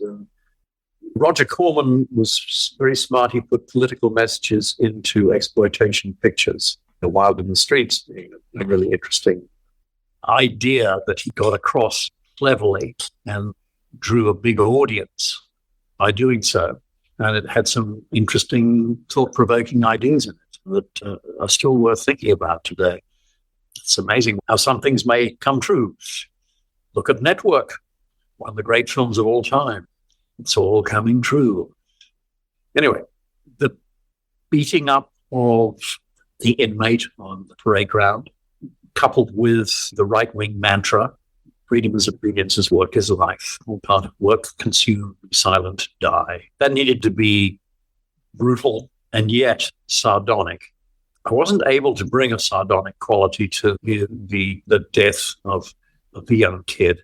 I just went for the brutality of it, and it sits strangely at that point. But by now, you probably know this film is bizarre. It's going in strange directions. I haven't seen anything quite like this before. I'm going to keep watching. I may not like it, and I'll probably talk about it, but it had that kind of response. Critics damned it in England. It opened to queues around the block. Somehow the word had spread, and 4 minutes of it had been cut out, but it has a residual slug in the guts, an effect, even with the British censor cuts. Now, the total version that is available on Blu-ray seems almost tame by today's standards, where gizzards and kidneys are being flung in your face on Netflix. There's no dismemberment that we haven't tried yet with the aid of digital effects. What new part can we cut off? The Boys is a good example of political satire being taken to extremes, using sex and violence, using basically all the forbidden fruits, getting your eyeballs to watch the extremes, and doing an interesting portrait of, a surreal portrait of Trump. Parts of it make me wince because I could have done it better, but I'm proud of it overall for somehow getting through it, somehow turning a script that had been reduced to 72 pages and a shooting schedule that I was told to do in 30 days, got done in 28, and just they were going to cut me off, and I managed to do those opening flashback sequences that gave the reason for the character's capture, which had been originally part of a 10-minute big action scene. I managed to get that done in a jewelry shop in a back shed with me bashing Steve Railsback over the head. Steve was a really nice guy. He hated what had happened in the movie. He hated how the budget had been cut. But he got with the program. He was never difficult. And he is a good actor. And I wish I'd had the opportunity to use what he had and what you could see in all his early work. Look at him in The Stuntman. And even some of his X-Files portrayals. Something, naturally, terrifying. But so Steve was great. The cast was uniformly good. The cast was basically given to me. And I think I lucked out in a lot of areas. Oriana Pinoza is great, beaten to death. Roger Ward, the guard from hell. What a guy. I love him. We remain in contact, and he's a great guy. And he was in my very first film, The Stuntmen, along with Grant Page. Yeah, I've lost Grant now, but Roger, I hope you'll stick around a bit longer. But so I've had Roger in 6 pictures. Gus Mercurio, wonderful guy, used to do trailer narrations for me too. And he does the trailer narration for Turkey Shoot, which is, I think, one of my fun trailers that still stands up today, along with Once Upon a Time in the West. And I think my trailer for The Vampire Lovers is a hoot and a holler. Was it shot under the title Turkey Shoot? Because there are so many titles to it that I've seen over the years. Yes, it was a script written by 3 writers that had been optioned by John Daly of Hemdale. It was called Turkey Shoot. It was set in the 1930s, where in a deep south, I was a fugitive from a chain gang, cool hand loot kind of thing, commandant. And some of the local gentry get together and decide to have a little hunt. Prisons are expendable, and just release a few out into the swamps, etc. And they had things including balls and chains, like chain gang things. And somebody eventually gets sucked into a quicksand with a ball and chain. I used the ball and chain in the fire, in the death of the kid. That was the only thing I lifted from that. But as you can see, it was a period piece that we were to shoot in Australia, American period piece, and had to qualify for Australian tax subsidies by being an Australian film. So I thought, kick it into the future, the sort of authoritarian corporate future, and make the prisoners political dissidents of, let's say, the English language version of Soviet Russia. And this is the Gulag. And then I think you could pass this off as an Australian production because it's in the future. And because people speak, there are Americans, there are Brits, there are Olivia Hussey was allowed to qualify, Steve Railsback was allowed to qualify. Michael Craig he was a British, had some starring roles in British films for many years, and he had moved to Australia and qualified as an Australian resident. And so had, I think, Michael Petrovich, who'd done a Hammer Horror, and the rest of the cast, Carmen Duncan, big TV star, Linda Stoner, big TV star, and Gus Mercurio was a TV star as well through Cash and Company and Tandara. He'd hosted wrestling on Australian television a lot. And so Graham Kennedy was going to be the mad helicopter pilot and one of the hunters. And he was going to be hunting Bill Young, whom I had already had in Hospitals Don't Burn Down, and I awarded him for being so good in that film by having him riddled with arrows and run over by a truck in a turkey shoot. Anyway, that I had to do that because I couldn't have Graham Kennedy chase him with a helicopter, firing rockets and bursts of machine gun fire all over the jungle, which would have been quite spectacular, but cost money. So I was told, get rid of that character. He wants $50,000. That's far too much money. I know he's a big star on television, but forget that. Give his function to other hunters. Oh, okay. When you're on a slippery slope, do the pragmatic thing. That's how Bill Young got hunted by Thatcher and Carmen Duncan. But I think the cast was overall good. But I pitched the playing to be ripe because it's a ripe piece. I think people get with the fun of it, and it takes the curse off some of the violence. No. Anyway. I grew up in the States, so I'm aware of what was going on in 82 here in the US, as well as a little bit of what was happening in the UK. And you've got the character Thatcher. What was going on in Australian politics at the same time? Was it that also leaning more towards the right or embracing the right like we were doing here in the States and the UK? No, I think we were really more embracing the left through Bob Hawke, the former trade union leader who then became prime minister.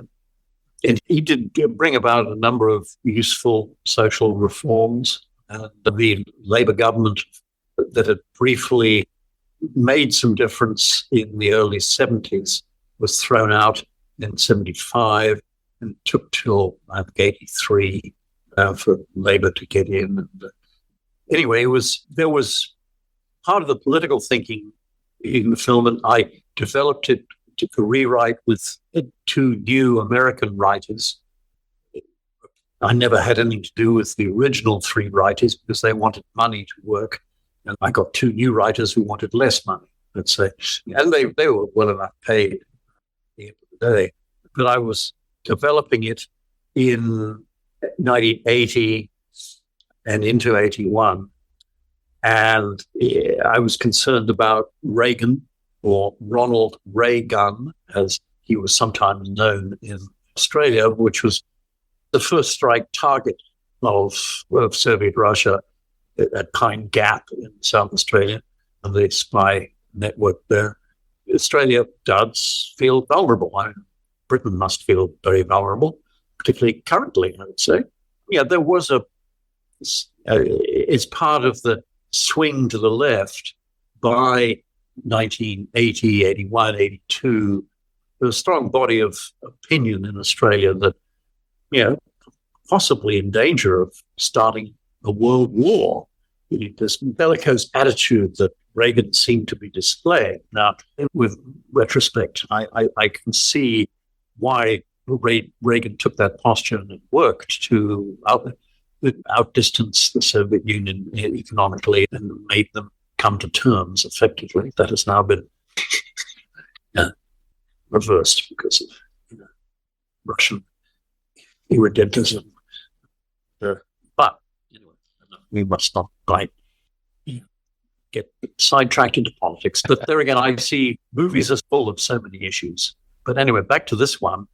What we wanted to get across in the script was what would happen if a consumer society, capitalist society, got taken over by an authoritarian regime that felt that harsh measures were necessary to bring society under control after some period of dislocation, let's say. And extreme measures are necessary. Just got to get the dissidents re-educated and they'll conform. And inevitably in any authoritarian system, corruption will result in atrocity. Make the whole movie, set it in Russia and say, yeah, I totally believe that. What if you set it here and say, could this happen here? But yeah, I think there's a germ of a thought that it caught on people to see black-hearted fancy dress, let's say. Anyway, so that was the thinking behind it. But also, I thought, let's make a fast-paced, knock-down, drag-out, tough action picture with a wry sense of humor, and that will entertain them for 94 minutes. And I think it takes a lot to entertain people for 2 hours now. Something about that 3-act structure, only 90 minutes. Anyway, what can you say? Tell me about the remake and tell me about how that happened.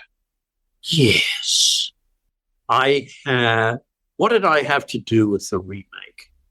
I was never asked to remake it. I perhaps should have been. And when I heard it was happening, I didn't have any rights to it, of course. I was paid out eventually. It took a legal letter, but I was paid. But I was not sent a script. But then eventually I was asked, can I please put your name on it as executive producer? And we have so little money. Maybe I'll give you $1,000 or a really nice bottle of wine. Neither has ever arrived. I did eventually see it. I heard lots of stories about its difficulties in post-production. And I think the Post House did a magnificent job, I believe. I did see it, and I have great sympathy for the director who had to do it in 15 days, 15 10-hour days, with very slender resources. So I take my hat off to him for effort. And I think that the newscasters in the satirical newscasters are excellent, but the leading man is charmless. Now, you could say that Jimmy Wong Yu in Man from Hong Kong is charmless. He just punches people. You could say that. I mean, one critic called him the Kung Führer. Anyway, many an action hero is charmless. But I'm afraid this guy, I loved seeing Roger Ward, but I wished he was there for longer. Could he not? Anyway, but he was a way to homage the original. I felt that maybe he would have, if I had been involved, maybe they could have found a bit more money to make it with. Making films is very hard, and making for no money particularly. And so I sympathize with the director there, and it was a noble effort. If it was to be done, and I wouldn't have done it unless I felt I could bring it off. And maybe I could have been shown what there was, and I would have said no. But I was not given that opportunity, and then ultimately got nothing out of it except, well, a sense of disappointment. I've never spoken about it publicly, But I don't have to say how I actually feel.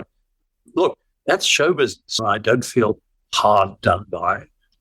I just feel I would have handled it differently if I'd been the man in charge. But that's just me. I don't have too many unhappy bleeding bodies behind me, I believe. So, but I'm not bleeding. I'm very happy. And once again, Turkey Shoot gets screened in a drive-in in Oregon. And it's really, good to see it like that. I haven't seen it on the drive-in screen for a long time. The thing that always gets me with this movie is the mutant. Just the appearance of what some people would call the Wolfman when he shows up. And I was just curious if you can tell me a little bit more about that. Yes, Alf. Originally, the mutant was written to have like a semi-prosthetic arm that it could be, so he'd obviously been mechanically altered in some way. He was written to be a sort of challenge to the prosthetic makeup department. Bob McCarran, excellent makeup artist who has distinguished a number of films, both in Australia and New Zealand and elsewhere. He came up with the makeup effects, and look how well he created Thatcher's head blowing off and so forth. He came to me and said, so much of my budget's been cut, I can't do what I had in mind. Really, all I can do is give you some strange eyes, a lot of hair, So we put together what we could and changed the script to say, found him in a circus and so forth. So at one point, he'd been a product of genetic engineering. Anyway, and the teeth, obviously, was added. Anyway, so I thought we're just going to have to go with it, and maybe the laughs will compensate. We had a special section of the tree built that we could prop him up against. And of course, we built what we called the traveling pants, which we filled with leftovers of the lunch we had that day. We had a lot of steak and sausages, and there were leftovers. And so we just created a layer with some ketchup, some stage blood, and sausage, and offal, etc., to be his bottom half for that insert shot. And we got piano wire so we could jerk it around a little bit. I know I'm a sick puppy, but it just seemed the logical touch of absurdity to add to a scene in which Petrovich had fired his rocket launcher, missed. Oh, shit, he says. And anyway, I just went with the inherent absurdity of the scene and ran with it. Anyway, what can you say? You're talking to a man who loved Evil Dead 2.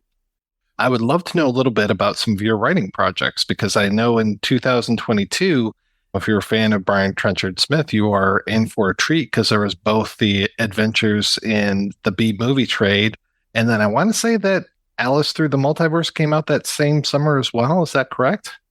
It came out before the year before. Okay. All right. Alice Through the Multiverse is a time-tripping, paranormal, female-driven adventure with a 20-year-old history student whose psychological issues combine with maybe paranormal activity to cause her to bounce back and forth between her 15th century ancestor, who was the daughter of a rural executioner, and her present-day self, a history student with mental health problems that is somehow caught up in an international assassination plot for which she is designated to be the patsy. It's conspiracy fever dream. It's Game of Thrones meets Jason Bourne on Freaky Friday. It's intended to be a page turner, to make you wonder what's going to happen next. And it has a sort of ecological message. So my stuff occasionally, I plant seeds with my personal messages. Reject authoritarian regimes like Turkey Shoot, and watch Dead End Drive-In, and beware of the post-economic breakdown future. And anyway, so there's a promotion of ecological themes and a little nod to Greta Thunberg, one character. There's all that wrapped up in a nice genre cocktail, Alice Through the Multiverse. Afraid you have to pay $18 to get it on as a paperback. But for some, it's a rewarding read, and I really always wanted it to be a movie or to be a streaming series. And this girl's adventures in both time zones will, I think, be a really interesting way to ventilate contemporary issues, feminist issues of toxic masculinity, of political corruption, of the manipulation of media, and all sorts of things, which actually went on just as much at the time of Alice, the executioner's daughter, in 1554, and Jane, who is living today. Anyway, if you're intrigued, readers, have a go at Alice Through the Multiverse, and maybe one of you is an aspiring film producer will actually bring it to the small screen. It's a story that I've mapped it out to be in 10 episodes. I've done a screenplay, I've mapped it out in 10 episodes, and it could go to a second season, obviously. Anyway, so I do write these things. I've written my version of the true story of Richard III, which is basically the case for defense in the trial of Richard III for the murder of the Princess in the Tower, for which he was not guilty. And my screenplay, and what I think could be adapted out of it, is like a 4-part dramatized documentary series that proved I suppose to use the Scottish term, not proven. Whether you would ever get not guilty, you might get not proven. But I think there's convincing historical evidence that Richard didn't do it. More likely, it was Buckingham who had done the request, or with the agreement of Henry Tudor, to whom it was most beneficial get those princes out of the way. Blame Richard. Anyway, that's one of my writing projects. Currently, I'm writing My Father's War, which is nonfiction and about my father's Air Force career, and trying to put what the Greatest Generation did into perspective in the light of the fact that they were, or certainly Britain was, basically a beneficiary of colonialism. So now colonialism is a dirty word, and with some justification, but we shouldn't necessarily consider that those that supported the British Empire necessarily were bad people. They were just following the ideology they were being taught. So I'm trying to put a balanced picture of people who performed extraordinary, the Greatest Generation effectively saved the world from fascism. And the Greatest Generation is needed again. Anyway, so I'm writing about that in fact, you can, it's on my website, it's a work in progress, so I don't let many people know that, but occasionally I let somebody know, and if they want to give me any feedback. I'm not sure what I will eventually do with it. I guess I will publish it, but it could also be a documentary. Anyway, if you care to, you can access it through my website. It's generally latest My Father's War. And eventually I'm still dealing with 1952 to 1955, and then I need to do a conclusion. And I need more research as to my father's involvement in MI6 at that time, and which obviously there is very little information available. But I know what he told me, and I'm trying to get a bit more documentation. Anyway, that's all a work in progress. But I think that's possibly all that I can do now at 78. They're not going to allow me 50-man crew again. Much fun that would be. I could shoot several horror movies on my property. Every angle is a gem. Okay, lovely to talk to you. Happy to talk to you another time, and let me know how it goes. I studied your file, Rick.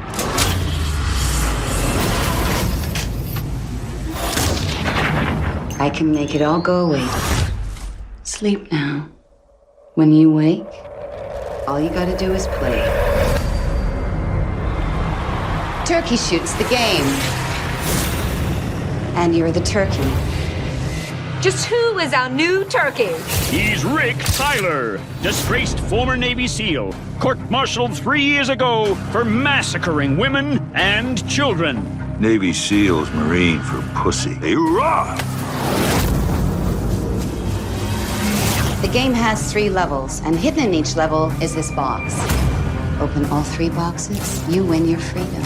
Run out of time, and you're eliminated. Eliminated. Sounds a lot nicer than dead, but that's what we're talking about. Level 1 has 4 shooters, with double that amount introduced each level. Their job is to hunt and kill you. Of course, you can return the favor.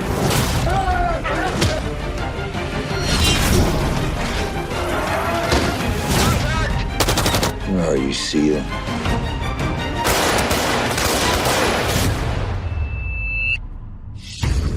I can tell you things you don't remember. You didn't kill those kids. You were framed. It is imperative to the security of this nation that Rick Tyler be silenced. Yes, sir. You're a game changer, Rick. The audience love you. You realize he's planned this whole thing. He wants me to get to him. Hold on.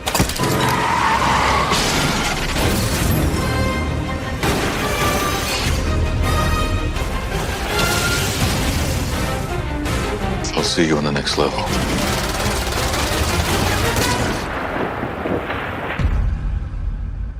It's game on.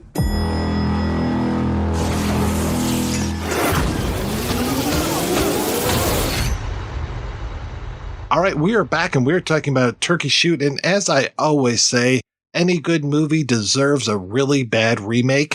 Let's talk about Elimination Game, aka Turkey Shoot, aka Most Extreme Elimination Challenge. It is possibly one of the poorest directed, edited, acted, and shot films that I've seen in a long damn time. Though I know, Andrew, you messaged me off show and told me how much you enjoyed watching this. And, you know, I don't blame you. I'm not going to cast aspersions on your taste level here. Yes. Well, as I refer to it, turkey shit. Really. That 2000, and there's very few times, Mike, where I think ill of you, but making me waste an hour of my half that I'm never going to get back in my life, watching the 2014 version of Turkey Shoot or Turkey Shit is one of them. Absolutely one of them. Heather, did you watch this movie? I feel bad now because you were like, Andrew, I have a mutant wolf man and a dandy. It's like a dandy that will come for you if you don't watch this. I couldn't do it. I'm sorry. Like, you and I have potted together for how many years now? 50. I don't know. And we are Islanders. But I couldn't do it.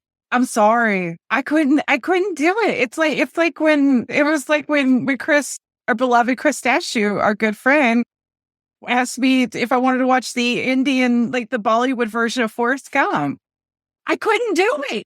I just couldn't do it. I have limits. And that was remaking this film. And then just what I saw of it, I did entertain the idea of doing it. Okay, I'm not a wussy, but apparently I am. What you're saying, Heather, is that there's some things you won't do. Oh, 100%. 100%. I don't have many.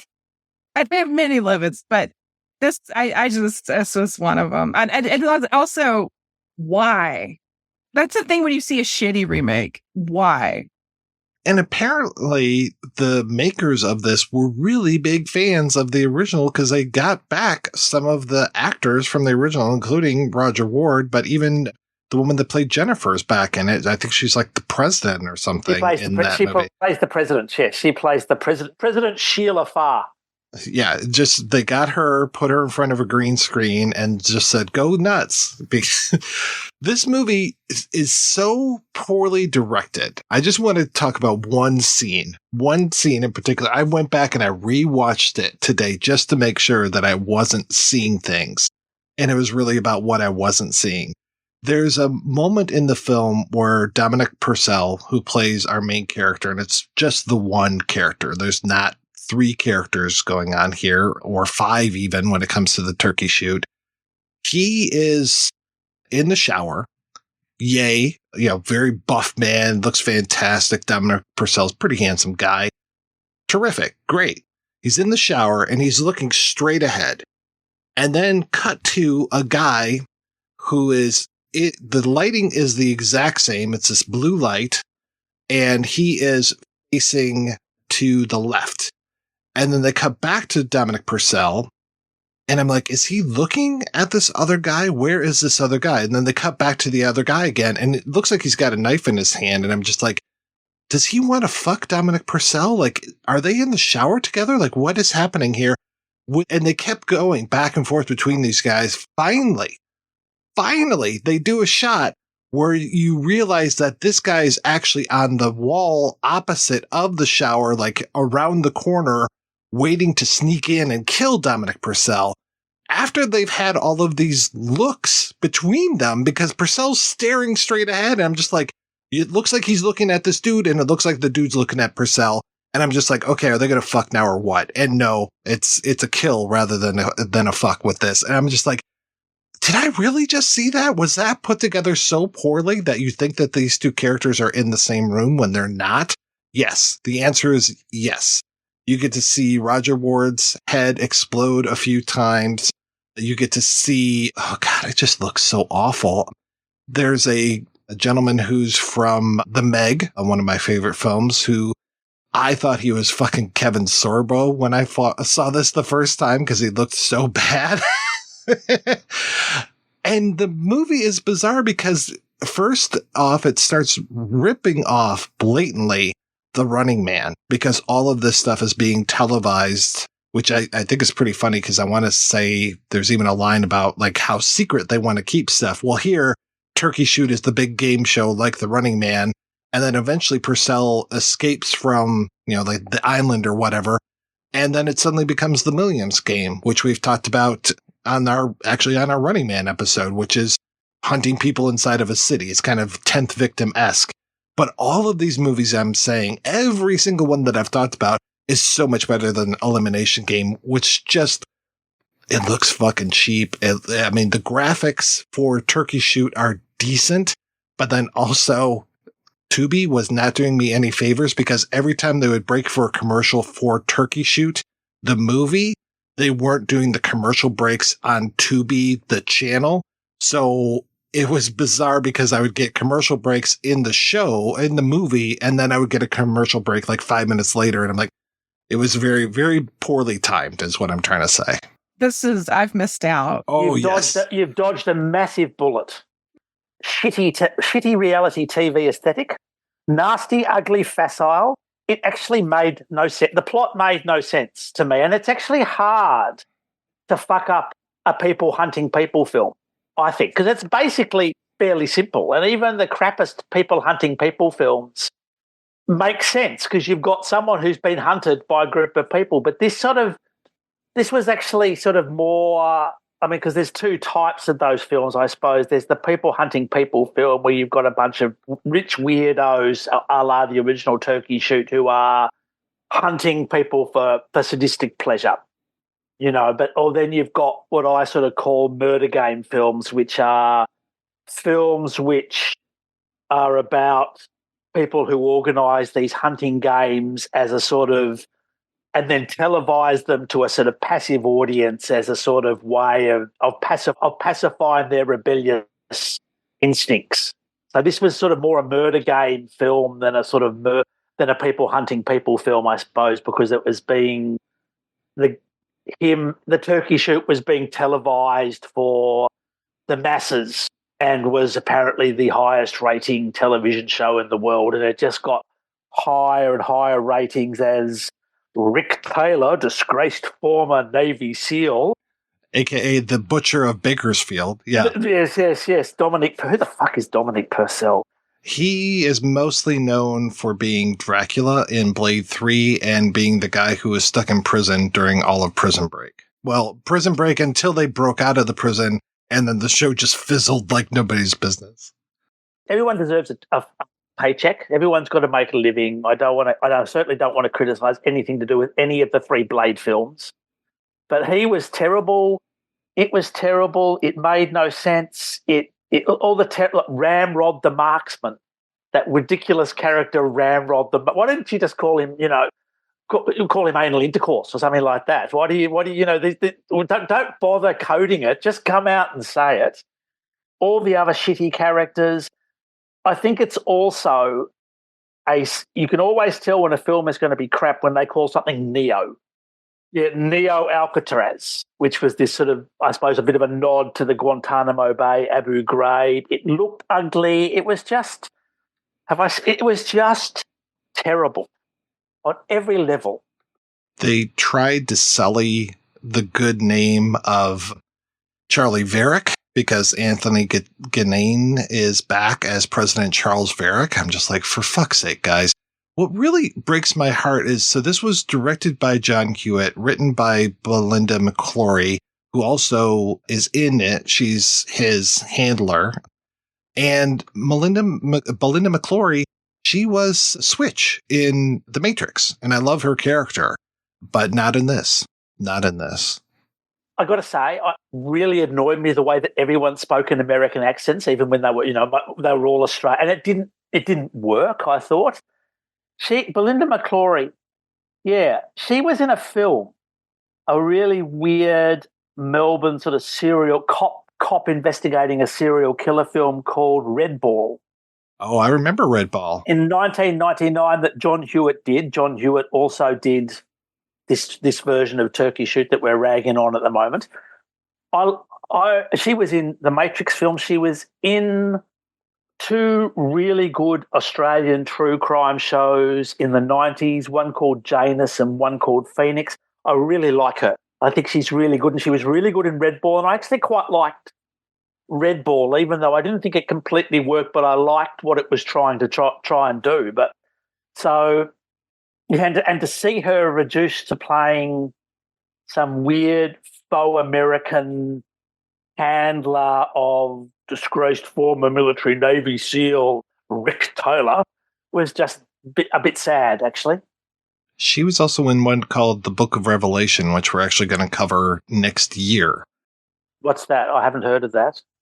It's an interesting one. It's a erotic mystery. Basically, these women, I think they kidnap.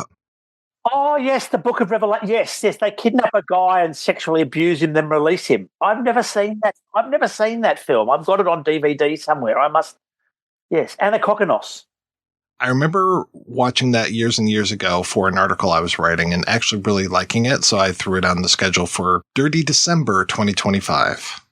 Dirty, you're theming your months now. I like that. Even more so, yeah. Well, I just was like, well, we got Conspirators of Pleasure and Story of O. I'm like, yeah, these are all going in one area, please. And then it'll be a very fun November for me next year, so I don't have to, I'll be amidst family holidays, but having a much better time watching these movies. Also, do you think the movie would have been better if they just called the character Anal Intercourse the Marks? What was it trying to be? Just a sort of shitty reality TV film? I don't know. It lacked any of the finesse. I know it's strange to sort of say that the original Turkey Shoot has some finesse and some playfulness to it, but it does, and it's like, let's take all that out. There was a movie with Steve Austin and Vinnie Jones called The Condemned. It was another people hunting people movie. I went to see that piece of shit at the movie theater. It was 10 times to 100 times better than Elimination Game.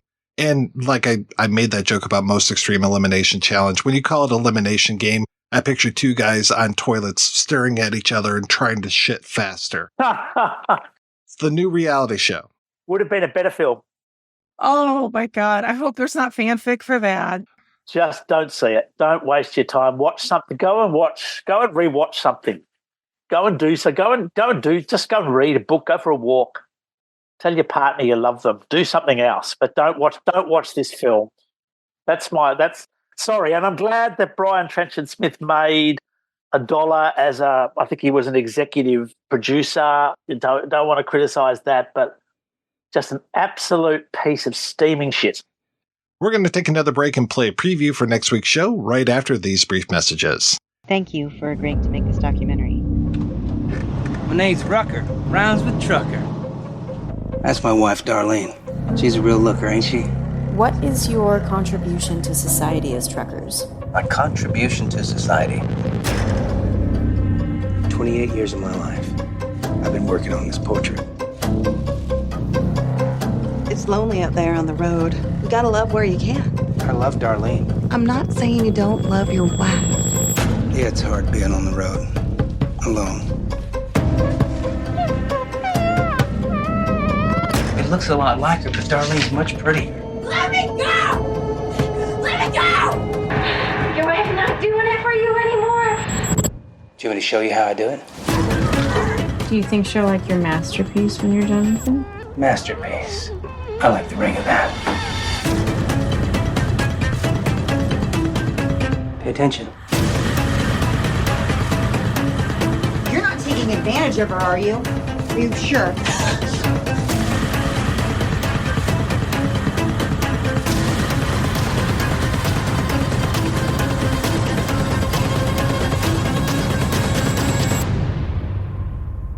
Rucker Trucker.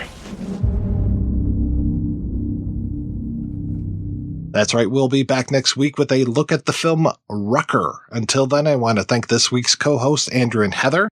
Heather, what is the latest with you, ma'am? I actually, since we were talking about Austrian cinema, I'm going to mention an essay I did somewhat recently for the Blu-ray release of Midnight Spares. And if anybody listening, if you're not familiar, it's a 1983 Australian film directed by Quentin Masters. And it is a wild ride, not as wild as Turkey Shoot, but it's a great film, and it has David Argue. So if you're like, who's this David Argue that Heather keeps lauding? He is in this film as in Bruce Spence. They're side characters, but they are phenomenal. Bruce Spence, of course, is another one of those guys that's just like a gift and everything. So it's available on Vinegar Syndrome. So check that out. And you can read my little essay for it as well. But in the meantime, to keep up with all of my sundry activities, you could go to my Linktree, linktree.com/Mondo Heather. And Andrew, what's going on in your world, sir? I'm rolling along. I have a new book out, which I've co-edited with New York critic Sam Deegan, Revolution in 35 millimeter, Political Violence and Resistance in Cinema, from the Art House to the Grindhouse, 1960 to 1990. And that book is out through PM Press, or it's wheeling its way out to the world. I believe pre-orders are going out. Mike, you have an essay in it. I've not only do I have an essay in it, I've got the book right here. So you might want to pick that up. Otherwise, you can, if you want to hear read my various thoughts on things, I have a Substack under my name, Andrew Nette, which you can subscribe to or not. It's up to you. Well, thank you so much, folks, for being on the show. Thanks to everybody for listening. If you want to hear more of me shooting off my mouth, check out some of the other shows that I work on. They are all available at weirdingwaymedia.com. Thanks especially to our Patreon community. If you want to join the community, visit patreon.com/projection booth. Every donation we get helps the projection booth take over the world.